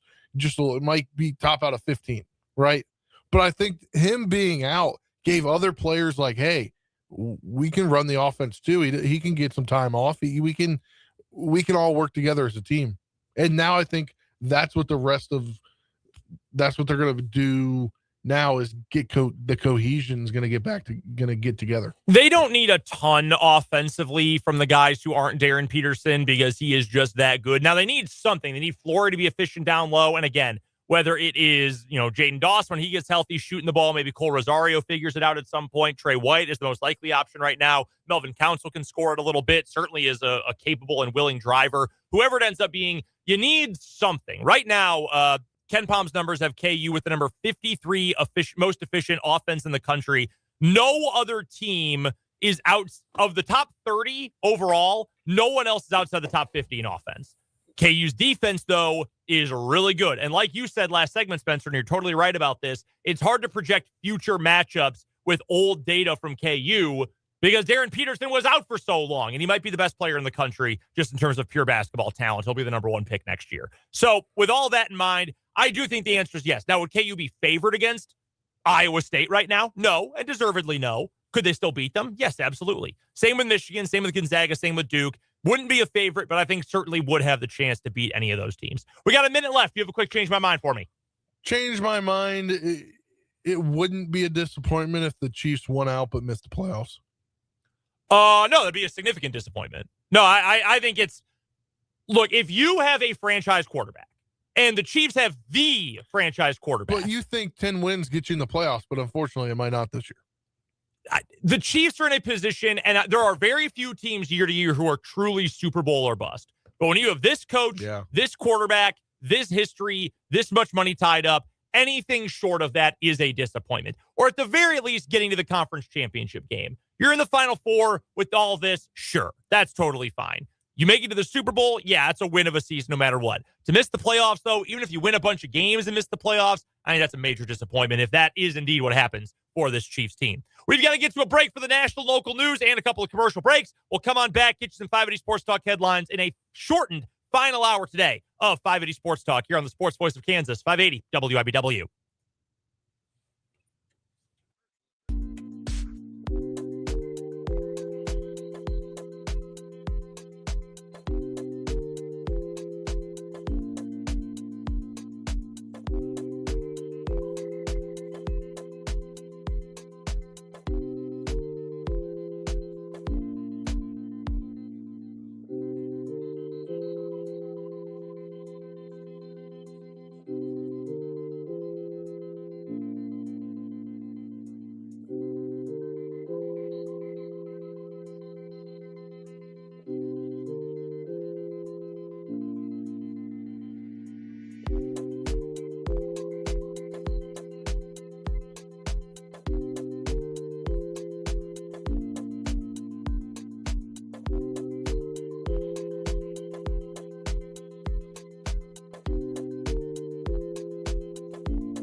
health department says 13% of emergency room visits are for respiratory illnesses. Overall, it's expecting an average to slightly above average respiratory illness season. And we're learning more about the arrest of former Michigan head coach Sharon Moore. Moore was fired by the university for allegedly having an inappropriate relationship with a staffer. And then ESPN's reporting a woman called 911 saying Moore attacked her at her home. She said he'd been stalking her for months. Moore is a native of Derby and served as head coach for Michigan this season and last. In Wichita, I'm Chrissy Tedesco, 12 News. You're listening to the Kansas Information Network. At Calhoun's, I get to see the moment before the moment. A man came in not too long ago, newly married, a baby on the way. He wanted something that would remind her of this chapter, this quiet before their whole world changes. He chose a necklace that caught the light, just like she does. These moments matter, and how you commemorate them matters. Take advantage of our winter sale through December 31st and find something they'll adore at Topeka's own Calhoun's Jewelers. I'm attorney Tyler Patterson. Patterson Legal Group has recovered a lot of money for a lot of injured people. We do this by getting every dollar that every one of our injured clients deserve for their doctor bills, car repairs, lost wages, and even money that the insurance companies don't want you to know about. Our attorneys can get you the results that you deserve. In a wreck, need a check? Call Patterson Legal Group today. Protect your home and auto by bundling them with Progressive, and you'll have a little less to worry about. But you'll find other things to worry about. Like that text you just got from your boss. Hey, call me when you get a sec. Hey, call me when you get a sec. Hey, call me when you get a sec. Oh, hey, call me when you get a sec. Yeah, this is bad. Oh, well, at least you protected your home and auto with Progressive, so you don't have to worry about that. Progressive Casualty Insurance Company affiliates and other insurers are available in all states.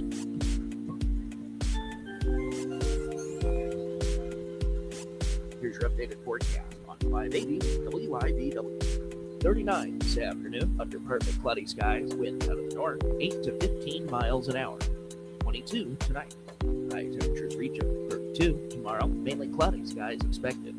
Mainly sunny skies and dry Sunday and Monday, mid-20s Sunday, upper 40s by Monday. I'm staff meteorologist Ray Miller. Right now, 36. Stay connected online at 580WIBW.com.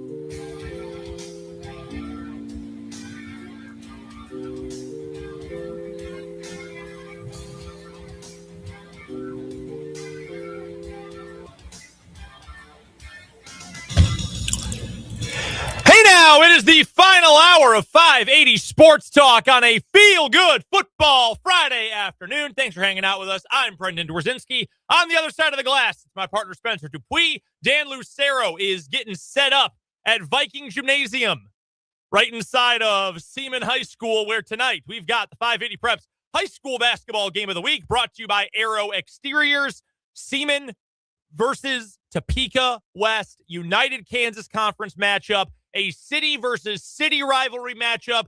Cannot wait for this one coming up tonight. Game one is set for about a 5:45 start, close to a 5:30 pregame start time. We'll be with you up until then here on 580 Sports Talk. Dan Lucero and the coach, Larry Latimer, will be on the call of that game tonight. Those games tonight, doubleheader, girls and then boys to follow.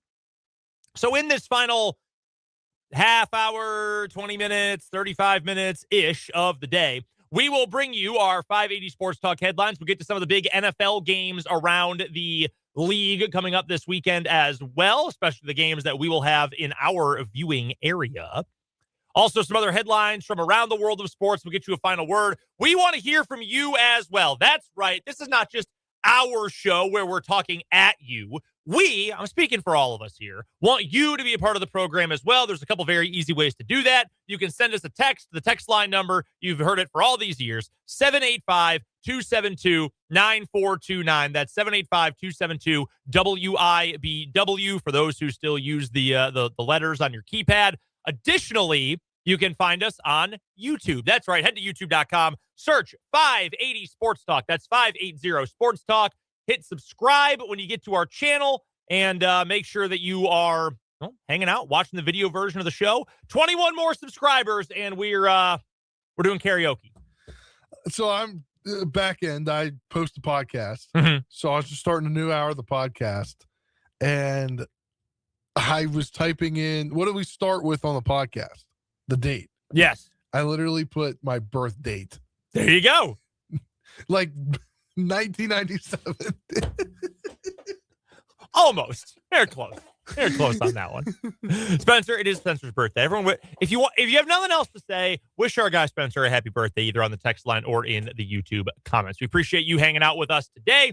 All right, Spencer, let's get to it. Our 580 Sports Talk headlines. We normally start on Fridays with Chiefs news, but I think maybe today we go in a little different direction because we've got some Kansas City Royals news. This was broken earlier today. I believe it was Jeff Passan who had it first. It is now being reported elsewhere, including by Ann Rogers of MLB.com. The Kansas City Royals and third baseman Michael Garcia have agreed to a 5-year extension with an option for 2031, according to sources. This is the writing of Ann Rogers. The Royals and Garcia are finalizing their 5-year contract with a club option for 2031. Garcia is guaranteed $57.5 million, though the club option and other escalators could get it up into the $85 million range. The deal is pending a physical. It has not yet been confirmed by the club, but Jeff Passan had it. He's super tied in with the Royals. Ann Rogers does a great job. She's tied in with the Royals. This deal is going to get done. So the way it's going to break down is as such. Garcia will make $4 million in 2026. That bought out his first arbitration year. So that's essentially what this is. It's a couple extra years on top of buying out his arbitration years.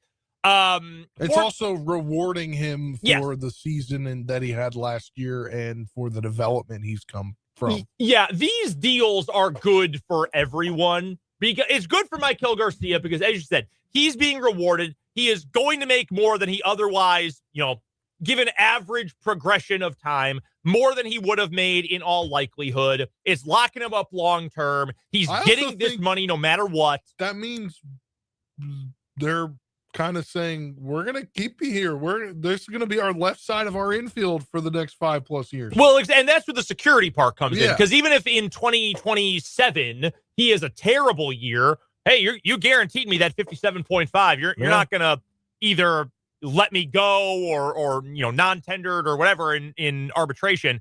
He's got that money no matter what. And it benefits the Royals too, because it's just, it's kind of middle of the road business wise. If he continues to improve and he's like a 6-win player this year and a 6.5, 7-win player of the year for that, you've got him in at a very affordable rate. It's $4 million in 2026, $7 million the following year, up to $10 million in 28, $13 million in 2029, and in the year 2030, can you imagine we're talking about the year 2030? It's not that far away. He'll make $19 million. The club option is for another $21 million, and there are other additional escalators in the final 2 years of the deal. There's also a signing bonus and a $3.2 million buyout. So even if we get to the option year and the Royals say, no, we're done here, he'll still get $3.2 million out of it. Not a bad deal that sounds for Michael Garcia. Like a very good deal for both sides because where he's come from, hard to predict what he's going to do. But if he plays well,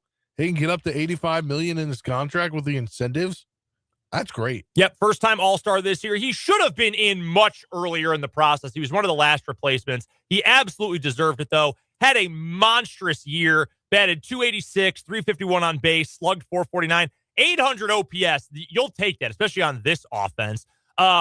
Hit 16 home runs, drove in 74, hit 39 doubles. That was not the most in the American League, though, or the most in baseball, even though it's a huge number. You know who did hit the most in baseball? His teammate, Bobby Witt, who hit 47 doubles and also led the majors in hits with 184. Both of them won a Gold Glove. Both of them got MVP votes. Both of them were all-stars. That's one of the best left sides of an infield in all of Major League Baseball. That's a good group, man. That is a really, really good group. 5.8 wins above replacement for Garcia this past year, according to Baseball Reference.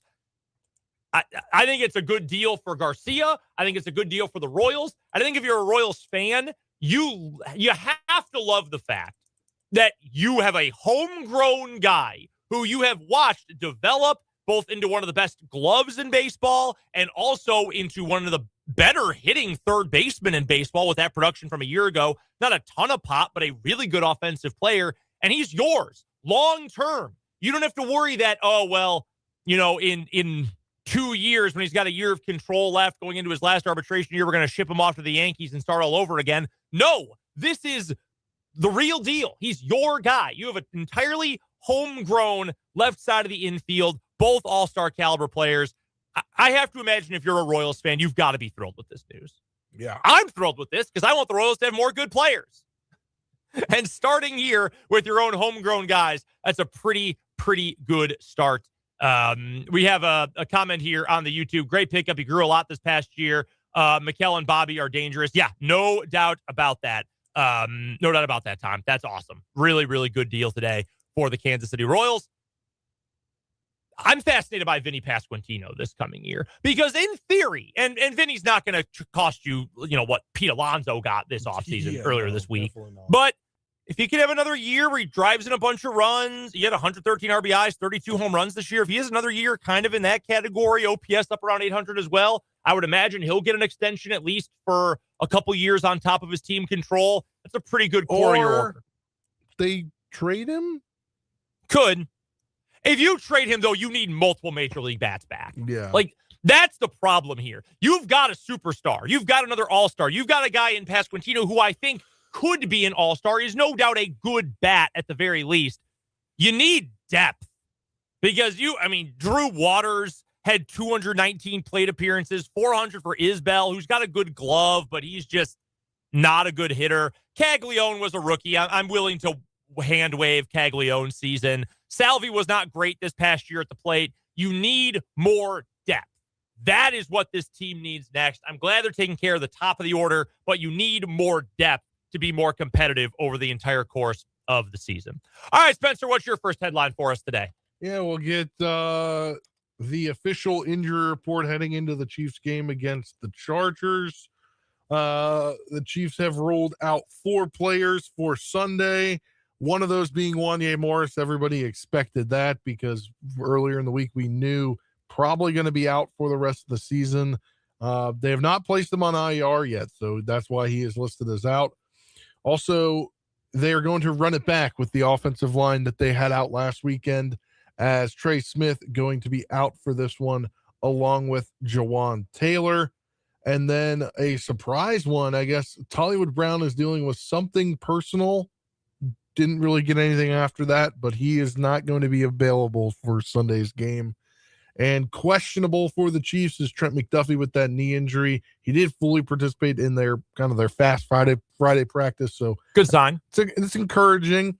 I would say maybe you tinker with how he plays, as kind of you talked about with your big Chief pick, and kind of how maybe treat him differently this weekend with his injury. But off the injury report and are good to go for Sunday. Brian Cook dealing with the ankle injury. Noah Gray dealing with the shoulder injury. Obviously, Patrick Mahomes dealing with that knee injury. He was going to play. Looks like Nico Remigio returns this week, he's listed as concussion. I'm assuming he's cleared if he was a full participant. Rashee Rice with the hamstring will play, along with Juju Smith-Schuster, rib injury, and Nick Bolton, who had an illness yesterday, was a full participant today. For the Chargers, Darius Davis, the lone player, ruled out for the game, didn't practice all week with an ankle injury. They do have 2 players listed as doubtful. Defensive back Elijah Molden, who's dealing with a hamstring injury. He didn't practice all week.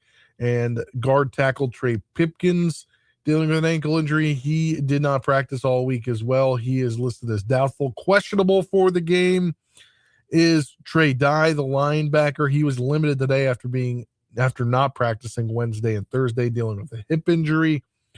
Quentin Johnston, the wide receiver, dealing with a groin injury. He was limited today, as it appears that groin injury just appeared. Yeah, tweaked it today. Yes, so he was limited today. Khalil Mack, he is listed as questionable, but it says rest, so I'm not quite. I imagine he's going to play. Yeah. Ladd McConkey's off the injury report. He was limited with a foot injury all week. Justin Herbert, obviously dealing with that left hand injury, is going to play. Will Disley is going to play, dealing with a shoulder injury, and Keenan Allen off the injury report, was just got a vet rest day. We have a question here on the YouTube feed from our guy Tom. Over under the Chiefs make the playoffs, or yay or nay in this case. Right now, I would say no. I think there's too many roadblocks in front of them. Now, the Colts being in a bad way with their quarterback, that certainly helps. If the Chiefs can beat the Chargers, that certainly helps. The game outside of the Chiefs' control that is the most important is Broncos-Chargers in Week 18. Chiefs to be rooting for the Broncos in that situation to beat the Chargers, who will be ahead of the Chiefs here one way or the other. But at that point, it might. You got to win out. The problem is, if you're the Chiefs, you win out, and that game comes down to that. You never know who's playing in that game for the Broncos. Well, right, exactly. Because that's we've seen what the Chiefs difficult. did in years past. Just last year, had they played everybody and won against the Chargers, Bengals make the playoffs. Yeah, they did not, and they had statistically one of the worst football games I've ever seen in my entire life. Carson Wentz playing quarterback. Oh my God, under 100 yards of offense, absolutely miserable game last year. So I'm going to say no. I just think there are too many things working against them at this point. The rest of the schedule, for what it's worth. Chargers noon on Sunday. I think they can win that game. I did pick them to win by 1. If they cannot win this game with that offensive line for the Chargers all banged up, with the way the offense has been, even with the frustrations with the offense, statistically, it's still been pretty solid this year. If the Chiefs can't win this game, then it's over. And I know we have had texters, we have had YouTube commenters who are like begging us to stop talking about the Chiefs. I mean, it's the Chiefs, guys, but if they lose this game, it's over. It's done. They will not be making the playoffs. They probably won't even with a win, but they've got to get it done. It's 2 games that are challenging because they're divisional games, and 2 games that should be cakewalks the rest of the way. Chargers will be difficult. Chargers are always up to play the Chiefs. Then on Christmas night, playing the Broncos. It's at home, but that's going to be a tough game. Next week, the Chiefs play the Titans, who are awful, and they end the year with the Raiders, who are also awful. Both teams contending for the number 1 pick in the draft this year. That's at least 2-2. They need to go 4-0, and even with that, I'm not feeling great about this Chiefs team right now. The other games that we are going to have in our area, by the way, our viewing area games for this weekend. Your early game on CBS is obviously Chiefs and Chargers. There's no surprise there. Kevin Harlan on the call, though. We get the Kevin Harlan Trent Green team. That's always fun. That every AFC West game should have the 2 of them, if possible. Those 2 are just the best. Your late game on CBS, Green Bay at Denver. This game obviously significant in the AFC race. Denver is good. I think Denver has a top 3 defense in the NFL. I was talking to Dan about this earlier today. I think the 3 best defenses in the NFL, number 1 for me is Houston. I'd put them for sure number 1. And then number 2 and 3, you can put them in whatever order you want, are Denver and Seattle. Those would be, to me, the 3 best defenses in the NFL this year. However, an interesting note, DVOA, which is a stat we've used over time, it's a measure of efficiency. There's a few different stats like it, but it's been used for a long time, created by Aaron Schatz at the former Football Outsiders. He now writes elsewhere. But according to DVOA, the Denver Broncos have had the easiest schedule in the NFL this year. Easier than the Patriots, who have had an extremely easy schedule, having lost that division last year, finishing 4th place. Additionally, they have only played 3 teams, the Broncos have, all season that have a positive offensive DVOA. Only 3 the entire year. We are now in week 15. Granted, their defense is part of the reason why teams have struggled with their overall offensive numbers, because it's tough to go up against Denver. However, Green Bay, really, really, really good on offense. Jordan Love playing really well. Who you got in that one? It's at Mile High, Green Bay at Denver. I have abstained from a pick so far. I think this is going to be a great game. I think Green Bay is playing great football. For what it's worth, I actually picked Denver before the season. I did a little freelance Packer season preview this offseason. I actually picked Denver before the year to win this game. I think this could be like game of the week. It's literally a game of the week, but I think it could be like on par for the best game this weekend. And Packers Chargers. I think a late interception or sack. I'll take it. I'm not going to complain about that. I think it's going to be a great game. I really do. It's really funny. This week, the games almost entirely are either awesome or terrible. Yeah. Like the early window on CBS, Buffalo, New England, great. Chargers, Chiefs, should be very competitive and a lot of fun. Baltimore, Cincinnati, a lot of intrigue. And then Jets, Jaguars. Packers, Broncos, fascinating. Colts, Seahawks, don't feel great about that. Vegas, Philly, yuck. Cleveland Bears, kind of yuck. But, I mean, Cleveland's more than a touchdown underdog. Washington Giants, doesn't matter for the playoff race. Arizona, Houston, disgusting. Detroit, LA, great. Tennessee, San Francisco, gross. Carolina, New Orleans, very much, by the way, this is a 4-game weekend. So usually we get 2 CBS, 1 Fox, or 2 Fox, 1 CBS. Everyone in the whole country gets all 4 games this weekend. All 4 broadcasts. I love that. Yeah, it's great. The game we'll get early on Fox this weekend is actually Cleveland, Chicago. That was in my game picks. I think that's going to be a low-scoring game. Weather is going to be awful in Chicago. Cleveland, best run defense in the league. Bears with the best run offense. And meanwhile, the late game on Fox, most of the country is going to get the Rams hosting the Lions. All right, let's get to another couple quick headlines here before we have to get to the final word and send you out to Dan Lucero. How about we go whip around some college football notes, shall we? Let's start with KU, get a quick thought on all of these. 2 more names for KU starters on defense are going into the transfer portal. Safety Lyric Rawls, who I will admit I actually thought was out of eligibility. I was apparently wrong. Lyric Rawls, as well as John Kamara, they are both entering the portal. I would imagine somebody flashed a gigantic bag of cash at John Kamara. He was going to be the best linebacker on KU's defense next year, one of the best players overall.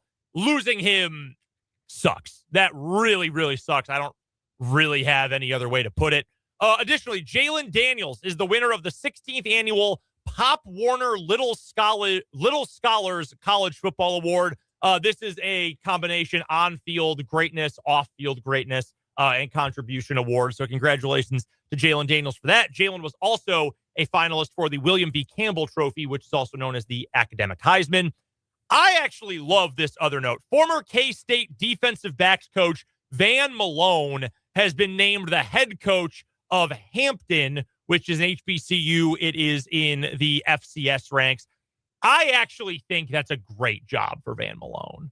I don't know how I don't think he was a bad DBs coach. I think he was a great motivator. I think there were a number of reasons why the DBs for K-State have had issues the last 2 seasons, but there's been a lot of talent there. He's worked with it. He's a great motivator, awesome speaker. Personally, Spencer, I love that hire for Hampton. I think he'll be really good in that job. Yeah, and he joked that he got fired and was ready for more opportunities, and the next opportunity is probably one of the best he's got so far. I mean, he seems like, just everything I've seen from the outside, that he definitely has a lot of assistant coaching accolades. So give him a shot. See what he could do with that Hampton football program. No, I'm right there with you. The other note here from college football, things are only getting worse for Sharon Moore. You heard a little bit about this during our Kansas Information Network news earlier today, largely because he is from Derby. He's a Kansas guy. But he is now facing 3 criminal charges after he was arraigned earlier today. Man, this is bad. Yeah. So prosecutors have charged Moore. This is the writing of Dan Wetzel and Pete Thamel at ESPN. Prosecutors have charged Sharon Moore, former Michigan head coach, with felony 3rd-degree home invasion and then 2 misdemeanors, stalking in a domestic relationship, as well as breaking and entering. He was released from jail after meeting a $25,000 bond. This is after, of course, he was arrested on Wednesday following his firing by the University of Michigan for cause. The university still has its own problems with its AD, who might not have handled this appropriately. That's a whole mess. This is sad. And I'm not saying that because I'm sad for Sharon Moore. Clearly, I mean, if there's any truth to these charges, and any are proven to be true beyond a reasonable doubt, he's clearly a sick guy. Like he needs help. I think when you say, like, I hope this person who may have done something bad gets the help that they need, I think a lot of people react to that like, well, help? He was stalking someone. She needs help. He, maybe pregnant. Like, she's the one who needs help. I'm not saying, like, take it easy on the guy. I'm saying he's clearly got some major issues, and whatever his future looks like, it's probably not going to be coaching young men playing football anymore. Hope he's able to, like, find some sort of way that he can be reintegrated into, positive, polite society. That's what I mean when I say that. I'm not trying to say, oh, take it easy on him. Oh, he needs help. Be nice to him. No, I mean, this is clearly a guy who's got problems with a capital P. And the situation itself is just sad. It's sad for his family, for his wife and his 3 kids, this woman who he is involved with who works at the University of Michigan, or at least used to work at Michigan. Oh, my gosh. It's just a really, really nasty case and a really, really sad story. Any other headlines for us today, Spencer? There's some Keisha Hall of Fame announcement news today. The class of 2026 is announced. It's going to consist of Richard Bouchard of Lenexa High School administrator. I believe that means he went to Lenexa High School. If it has their where he worked, yeah. Administrator. He worked in the NIAA administrator. And then the next one, Mike Bradley from Wetmore. He was a 3-sport standout and at Wetmore High School. In 1979 was his senior year. He was an all-state football selection, Kansas Player of the Year, which is now the Gatorade Player of the Year in basketball, and set the 100, 200, and 400-meter records at the 1A state track meet. Elizabeth Betsy Dutton of Sterling. She led speech, debate, and theater programs at Sterling High School for 41 years prior to her retirement in 2023. Bill Johnson of Norton, faculty he coached and was an administrator for over 30 years. He led their wrestling program, was a 6-time Wrestling Coaches Association 3, 2, and 1A Coach of the Year. And the highlight of the class, Barry Sanders, Wichita North High School, Pro Football Hall of Famer. One of the best ever. Yeah, one of the best to ever come out of Kansas, if not the best. I didn't actually know Keisha had a Hall of Fame, to be completely honest with you. The Hall of Fame is housed in their offices right down the road. Oh, yeah. 601 Southwest Commerce. I did not know that Keisha had a Hall. Awesome. Congratulations to all 5 honorees this year. Yeah. I just was unaware that was something that Keisha did. But congratulations to all of this year's honorees. Let's get to a timeout. We'll come back after this commercial break, and we will wrap up this edition of 580 Sports Talk before we send you off to the 580 Preps High School Basketball Game of the Week doubleheader. It's coming up after this on 580 WIBW.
Wrapping up this edition of 580 Sports Talk today with the final word. Brendan and Spencer here with you. We'll send you out to Viking Gymnasium and coverage of the 580 Preps High School Basketball Game of the Week doubleheader brought to you by Arrow Exteriors. It's Seaman versus Topeka West coming up tonight in UKC action, city versus city action as well. Before we get to our final words for the day, one more recap of what we've got coming up on our airwaves this weekend. Again, here in just a few moments, we've got the 580 Preps High School Basketball Game of the Week doubleheader. Tomorrow, right here on 580 WIBW, we've got K-State basketball. It is a 2 o'clock tip-off, 1 o'clock pregame start time as K-State takes on Creighton, taking on a Big East program. That should be a fun one. Again, 2 o'clock start time for that ball game right here on 580 WIBW.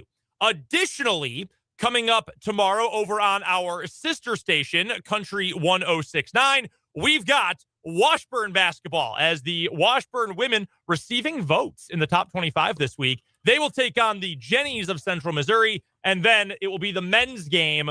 The Washburn Ichabods, number 2 in the nation in Division II men's hoops, taking on the Mules of Central Missouri. Pre-game starts at 12:45. Game 1 for the women tips off at 1. Game 2 for the men tips off around 3 o'clock. We'll have all that action for you with yours truly on the broadcast over on Country 1069. Then on Sunday, we've got a full day of NFL action. Chiefs versus Chargers kickoff at noon. Pre-game at 11. You'll have the call from the Chiefs Radio Network with Mitch, Danon, and the crew here on 580 WIBW. And then at night, Sunday Night Football, Cowboys versus Vikings, 6:30 pregame, starting on Westwood 1, coming up on Sunday.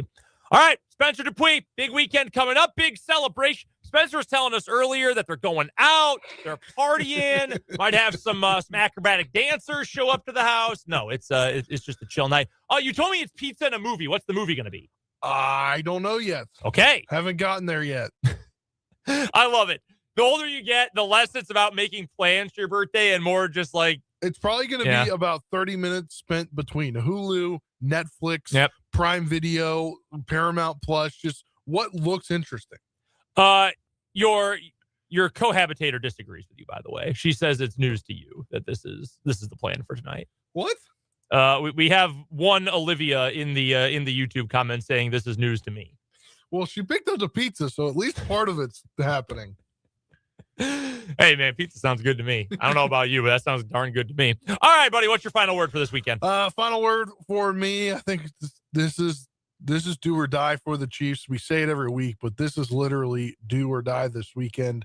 And I think they've obviously got the team to do it, and I think it all starts with the defensive front. If we can see Chris Jones feasting, I think Chris Jones is a guy we saw in that last win against the Colts where he kind of took it upon himself to get the crowd going, right, with the start of the fourth quarter.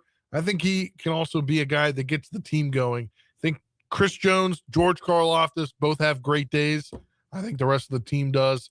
I think they get out of their little offensive funk, and I think we're talking about the Chiefs win, hanging on to dear life on Monday. That was something I was going to follow up with Karlaftis, because that was one of my keys to the game. Generate some kind of pressure. The Eagles pressured Justin Herbert over 50% of the Chargers dropbacks on Monday night, and they got him for 7 sacks in the game as well.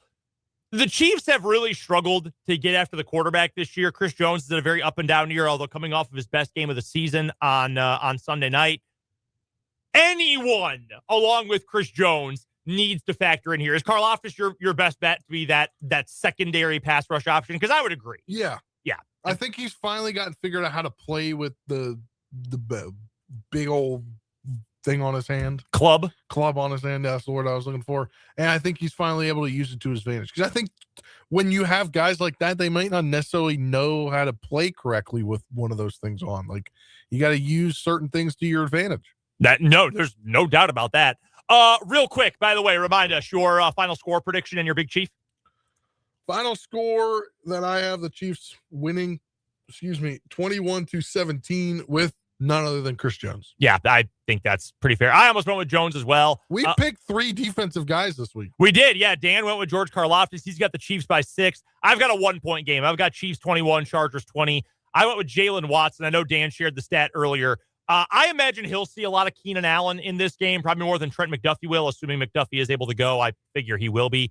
McDuffie will see a lot of Ladd McConkey. Keenan Allen leads the NFL in receptions on third down this year. That's crazy. Keenan Allen in 2025 has 27 third down catches. That's the most in the NFL. So I think Jalen Watson's going to see him a lot and is going to have to break up a few of those third down attempts.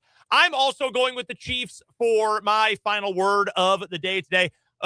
Little side shout out to the Royals making some big news. I'm a big fan of adding a new contract on the books in Michael Garcia. I love it. I think that's great for the team. I think that's great for the organization. I'm all for that move.